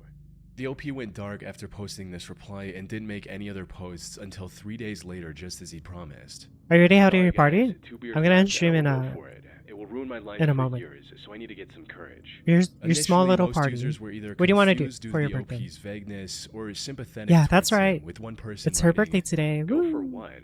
Don't ruin your life. Unique Do some birthday. good stuff for Whoa. yourself. But after several people asking about his motives, he finally confessed that he was going to take the life of his own father, and that he was just waiting for him Rama? to fall asleep. As the OP continued to provide more details about his circumstances, the tone of the thread shifted from users doubting Okay, who's him going to be many there? Because encouraging him people to are go probably through going to with his invite themselves or want to Don't be give there. up halfway through, OP. Finish the job. One user even went as far as to write a whole guide on how the OP should execute his plan, stating, "You've got to plan it better, Anon. You'll be the prime suspect by tomorrow and be in cuffs within a week. Don't do yourself that way. If he's taken advantage Will you of still be people the way you alive? say he has, then there will be I'll be plenty of motive alive, for many but people to end him. You have a great opportunity for the police to say again, please. well, this guy wronged If so we're doing many a people, horror it could map, be anyone. We have 126 prime so do suspects you want at the a moment. small party or Spend just 2 months small doing birthday? nothing but researching Or unsolved small horror? murders, then smash and burn your Because we hard could just drive do it and with throw us it in a then. lake 100 miles away. Have an alibi. Be away. Have your story straightforward and never change Positive it. shot, Be primary prepared straight to be line. questioned, Almost never and making then get on sun, with it. sun sizes. maybe some of them still believed that the OP was just making up everything They for have fox attention. drives. Domesticated However, foxes are far things more took a rare, very as they dark turn about an often hour become after more the beginning of sudden this similar. thread, Our when the chain OP is using posted a the picture of what looked like the magnetically entrance to a aligned bedroom, hunting with the caption scenes. simply reading, Wish me luck. About 30 minutes after that, the OP returned with one final picture, Thank you proving for that the he went through facts with for his today. plan, stating, OP here. I'm about to call the police for myself. Not long after that, the police in Austrad, Norway received a call from the OP confessing to his crime. Though, because of Norway's strong privacy laws, the only information about the OP that became public was that he was in his 20s. Apart from that, the Are we OP of sideways this or disturbing backwards? All the 4chan time. thread remains anonymous to this day. Grand Rapids Diner. On the 20th of August investigated then? 2019, an anonymous person started a thread discussing some That way extremely more people can join? unsettling It's activity he entirely up noticed to at you. an abandoned building near his home. However, what sounded You know like what? nothing more We than a will go conspiracy by whatever you want it to creepypasta do. turned So if you into want to have a disturbing party, mystery it'll be a involving party. shady shell companies, If you want to do horror, mysterious just sightings, and the invite the people you want to invite. disappearance of 3 people who If went you want to looking do for probability evidence. ops, then The post read, probability X-Files ops. want to solve a real conspiracy. Labs party? Okay, 1634 okay. Coit, Grand Rapids, Michigan was once a You're popular pressuring me? restaurant called Isaac Is this that true, opened Yumi? shop in the mid-1990s. After the owner, Isaac, died from lung cancer, his widow and son kept it running for a few years before ultimately closing down and selling the building in the early parts of 2014. No, I'm a Libra, so choices are hard. So, what he means to tell me is, Hayden lied to me. Everyone, at Hayden56 Wajaja laugh before I bet. And that's how it sat until present day. It was in the For fall lying. of 2015 when weird stuff started happening. It was not uncommon to see 2 or 3 SUVs pull into the premises, bring in a group of young children, and then see the adults leave, but never catch sight of the children again.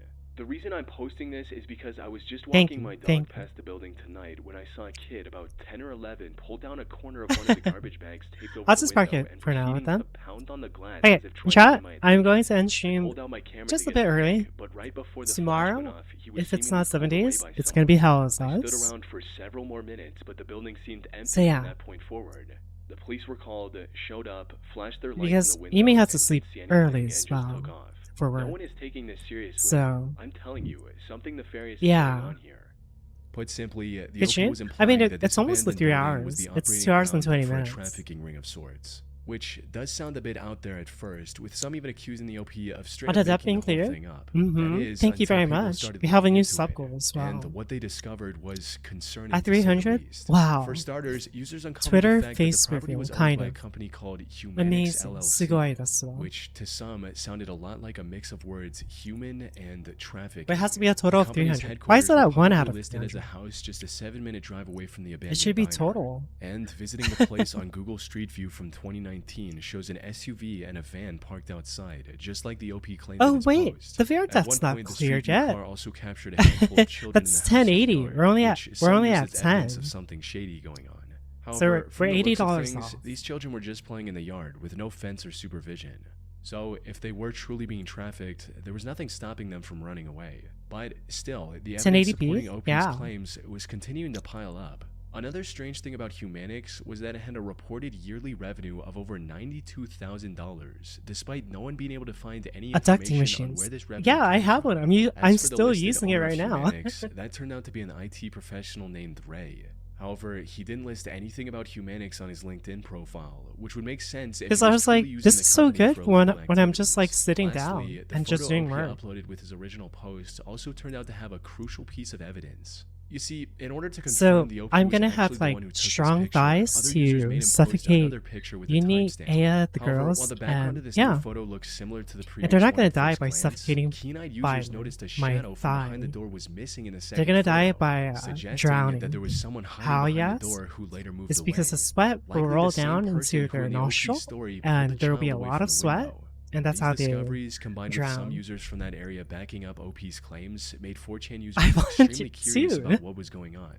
With a There's few no deciding to suffocation, take matters it's into their own drowning. hands and visit the area themselves. One user But the drove answer to is the yes. location and managed to stream their visit. And while the stream itself has since been deleted, a screen grab I footage actually like survived. this. This It is showed the actually so interior of nice. the place, which was a total mess. I've just There been was flexing nothing my there to pussy suggest this that the whole property had time. been under renovation And for like years by now. exercising. Another user also visited the I'm diner and adapting. streamed I'm everything on adapting. Twitch. I'm practicing. However, this stream introduced even more The questions than Ica it way of answered. waterboarding. For starters, Yeah, pretty at one point much. during the stream, we could clearly see Pretty handprints on the much. window, exactly where the OP claimed the child was banging earlier. The I still have person to fix streaming this my location also my ended the stream dongle in a very placements, but disturbing everything's fashion, like where getting he a heard lot better. something in the darkness, Also, I went to bought a check on sweat it, and then mask went for my offline. VR.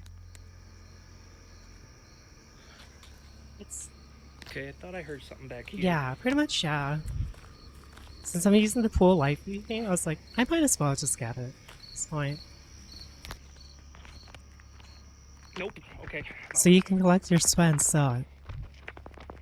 That's the thing. It's been There over wouldn't 6 be years since anything then, to and this user sell has never because, streamed on Twitch again, almost as if he disappeared that especially with night, which Aya, she unfortunately likes seems to to be lick a it off trend my with this face and mystery. everything. Both the OP and the person who streamed So, the interior first have also yeah, sorry disappeared from about the that. internet, and supposedly no one has heard anything from them ever since. True. So, what's going on here? Was this abandoned diner actually connected to a trafficking business? Well, given everything we've seen, that's not out of the realm of possibility. The place even had a spacious basement with plenty of space for nefarious activities. One of the main arguments against this theory is that I'll the keep building streaming is going surrounded by until I'm homes on done all getting sides, so ready. surely someone in the neighborhood might have reported some suspicious activity. However, something that goes against this assumption is the fact that the Grand Rapids area has 10 times the I need a national hair. average of I don't know people where on my the hair sex tied. offender registry. So, if this business was actually what the OP insinuated, there would be no shortage of customers nearby. Though, one part of the story that we haven't talked about yet is the second address linked to Humanix. It corresponds to a massive house about 20 minutes away from the shady diner. Looking up the residence of this home leads to a couple named Sam and Leah, who could be the couple the OP mentioned in his post. Something notable about Sam and Leah, however, is that they were the foster parents of up to 8 kids at the time, which I did my explains farewell the to many her, kids then? of similar Don't worry age about playing in the that. yard of their other property. I still And can't given believe how he got rigorous mine the broken, foster system like is a in the head US, out and it would everything. not be easy for them to traffic That was the not on children my they bucket adopted list. without anyone noticing. Now, a potential explanation for all of this is that the OP saw the couple in the area once with their foster children and made up the rest of the story for attention online. But while this I was explains like, some wait, parts of the he's mystery, actually there are mind still broken. many questions left unanswered. For It's instance, crazy, how was man. Humanix making so much money without providing any product or service? Why would Sam and Leah take their foster children to an under-renovation building in the first place? And why did the 3 people investigating this mystery completely disappear from the internet without a trace? Unfortunately, it's been over 6 years since the original post went up. The diner has since been sold to someone else, and no one has been able to find any concrete evidence of the trafficking theory ever since. Whatever the deal with this Grand Rapids diner was, whether nefarious or completely innocent, it will likely remain a mystery for the foreseeable future. Is that why the Haven was open for like 6 hours longer Northwest than usual? warning. On the evening of September 30th, 2015, an ominous thread went up on 4chan from an anonymous user stating, "Some of you guys are alright. No, people just like hanging out. You are in the Northwest. Happening thread will be posted tomorrow You're still morning. putting together what No happened? long space Well, response." you basically got The fucked so contents of hard this that post you were like alongside mind the broken picture went of Pepe to the a Frog holding a room. gun painted a clear I thought you picture of guys what put the that OP emo meant. on screen. I was like, Essentially, what? he was Why about is to there do a something Pepe? horrible the next morning, and this was his way of getting some online attention before that. Now, threats like these aren't exactly rare on 4chan, as most of them end up being nothing more than hoaxes. So, some users didn't take the post seriously at all, while others sarcastically told the OP that they would be watching the news Okay, in I wouldn't phrase it anticipation. like that. The Sure. OP, however, stayed adamant about his plans, and even replied stating, "We'll post again in the AM, 10-minute countdown. Won't say more, too much to prepare." Yeah, This was Hayden a became short-lived super thread subby that quickly got then. lost in It's- the endless it's really supply of funny. content on 4chan. However, what happened the next day left everyone who saw the thread in shock. On the morning of October 1st, a deadly shooting occurred at Let me close that. Close picture in picture, and then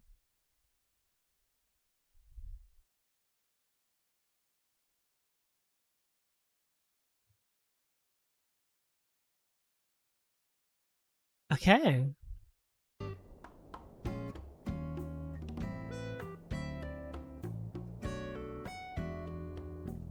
I'm just getting my VR ready right now.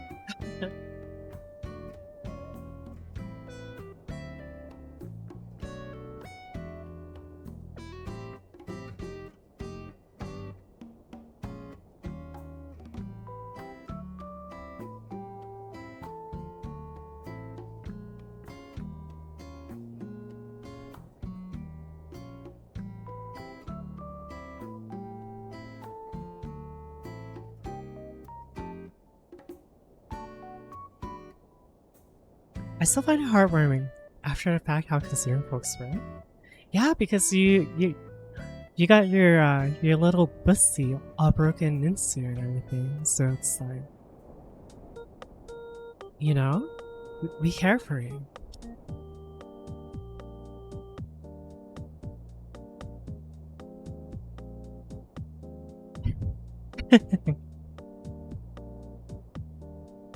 Yeah, it was really interesting, chat. He was just like, this was Hayden pretty much.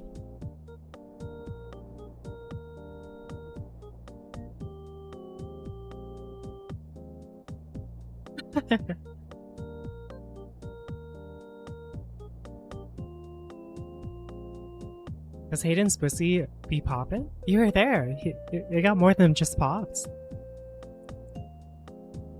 He got like his hymen broken into. But I'm sure it'll happen again. Probably not. But unless another mute unmutes, then. But even then, it's gotta be one he's like close with.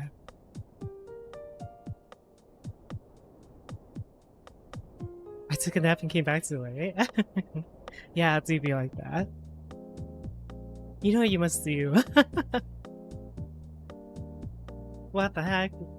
We're not forcing people either, just putting that out there. I'll get the mop. Oh!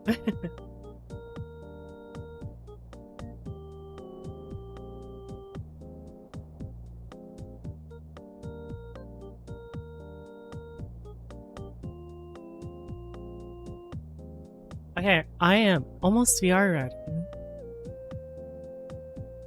Get cred when you share a viral clip.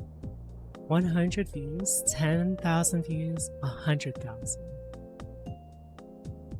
I don't even say or do anything that's like worth clipping, so it's like I feel insulted. Grab a bucket and a mop for this wet ass head this.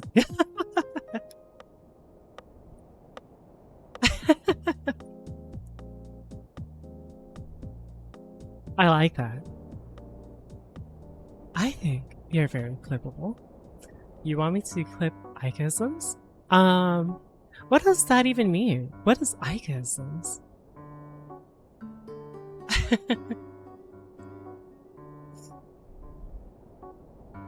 Oh my gosh, her breasts are big. What the heck? Sorry, I went onto Twitter.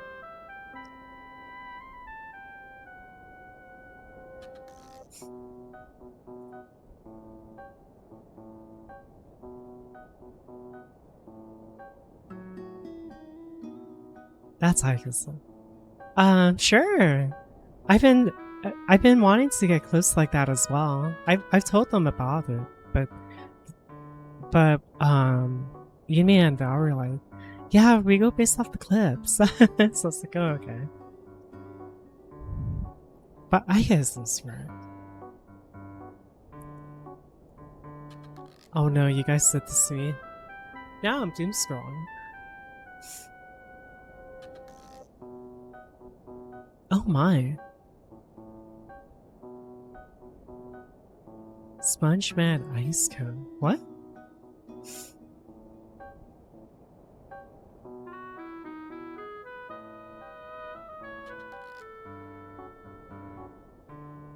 Resident Evil recommends developers can't tell if the game is scary or not. We've made so many of these that we can't tell anymore until someone else plays it. That does not sound good. Though I can understand.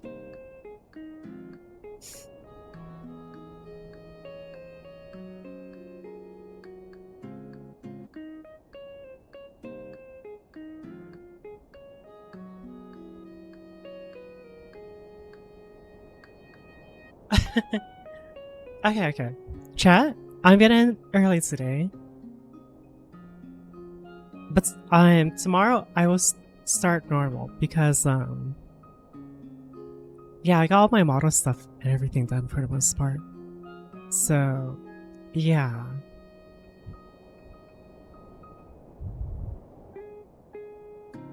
Yeah. Yeah.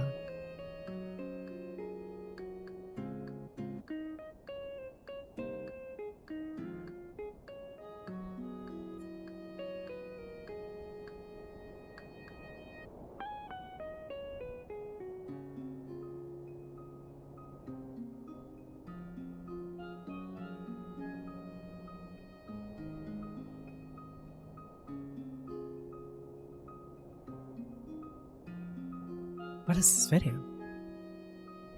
I missed already? Greed and Rust? I gotta switch to VR. Sorry, I'm getting like sidetracked. Anyways, I'll see y'all tomorrow. It'll be up in there what I do. But yeah, I'm still trying to get my VR all like settled in and everything. But I think I got most of it set up. Anyways, bye. I need to wait for the cables to come in tomorrow as well.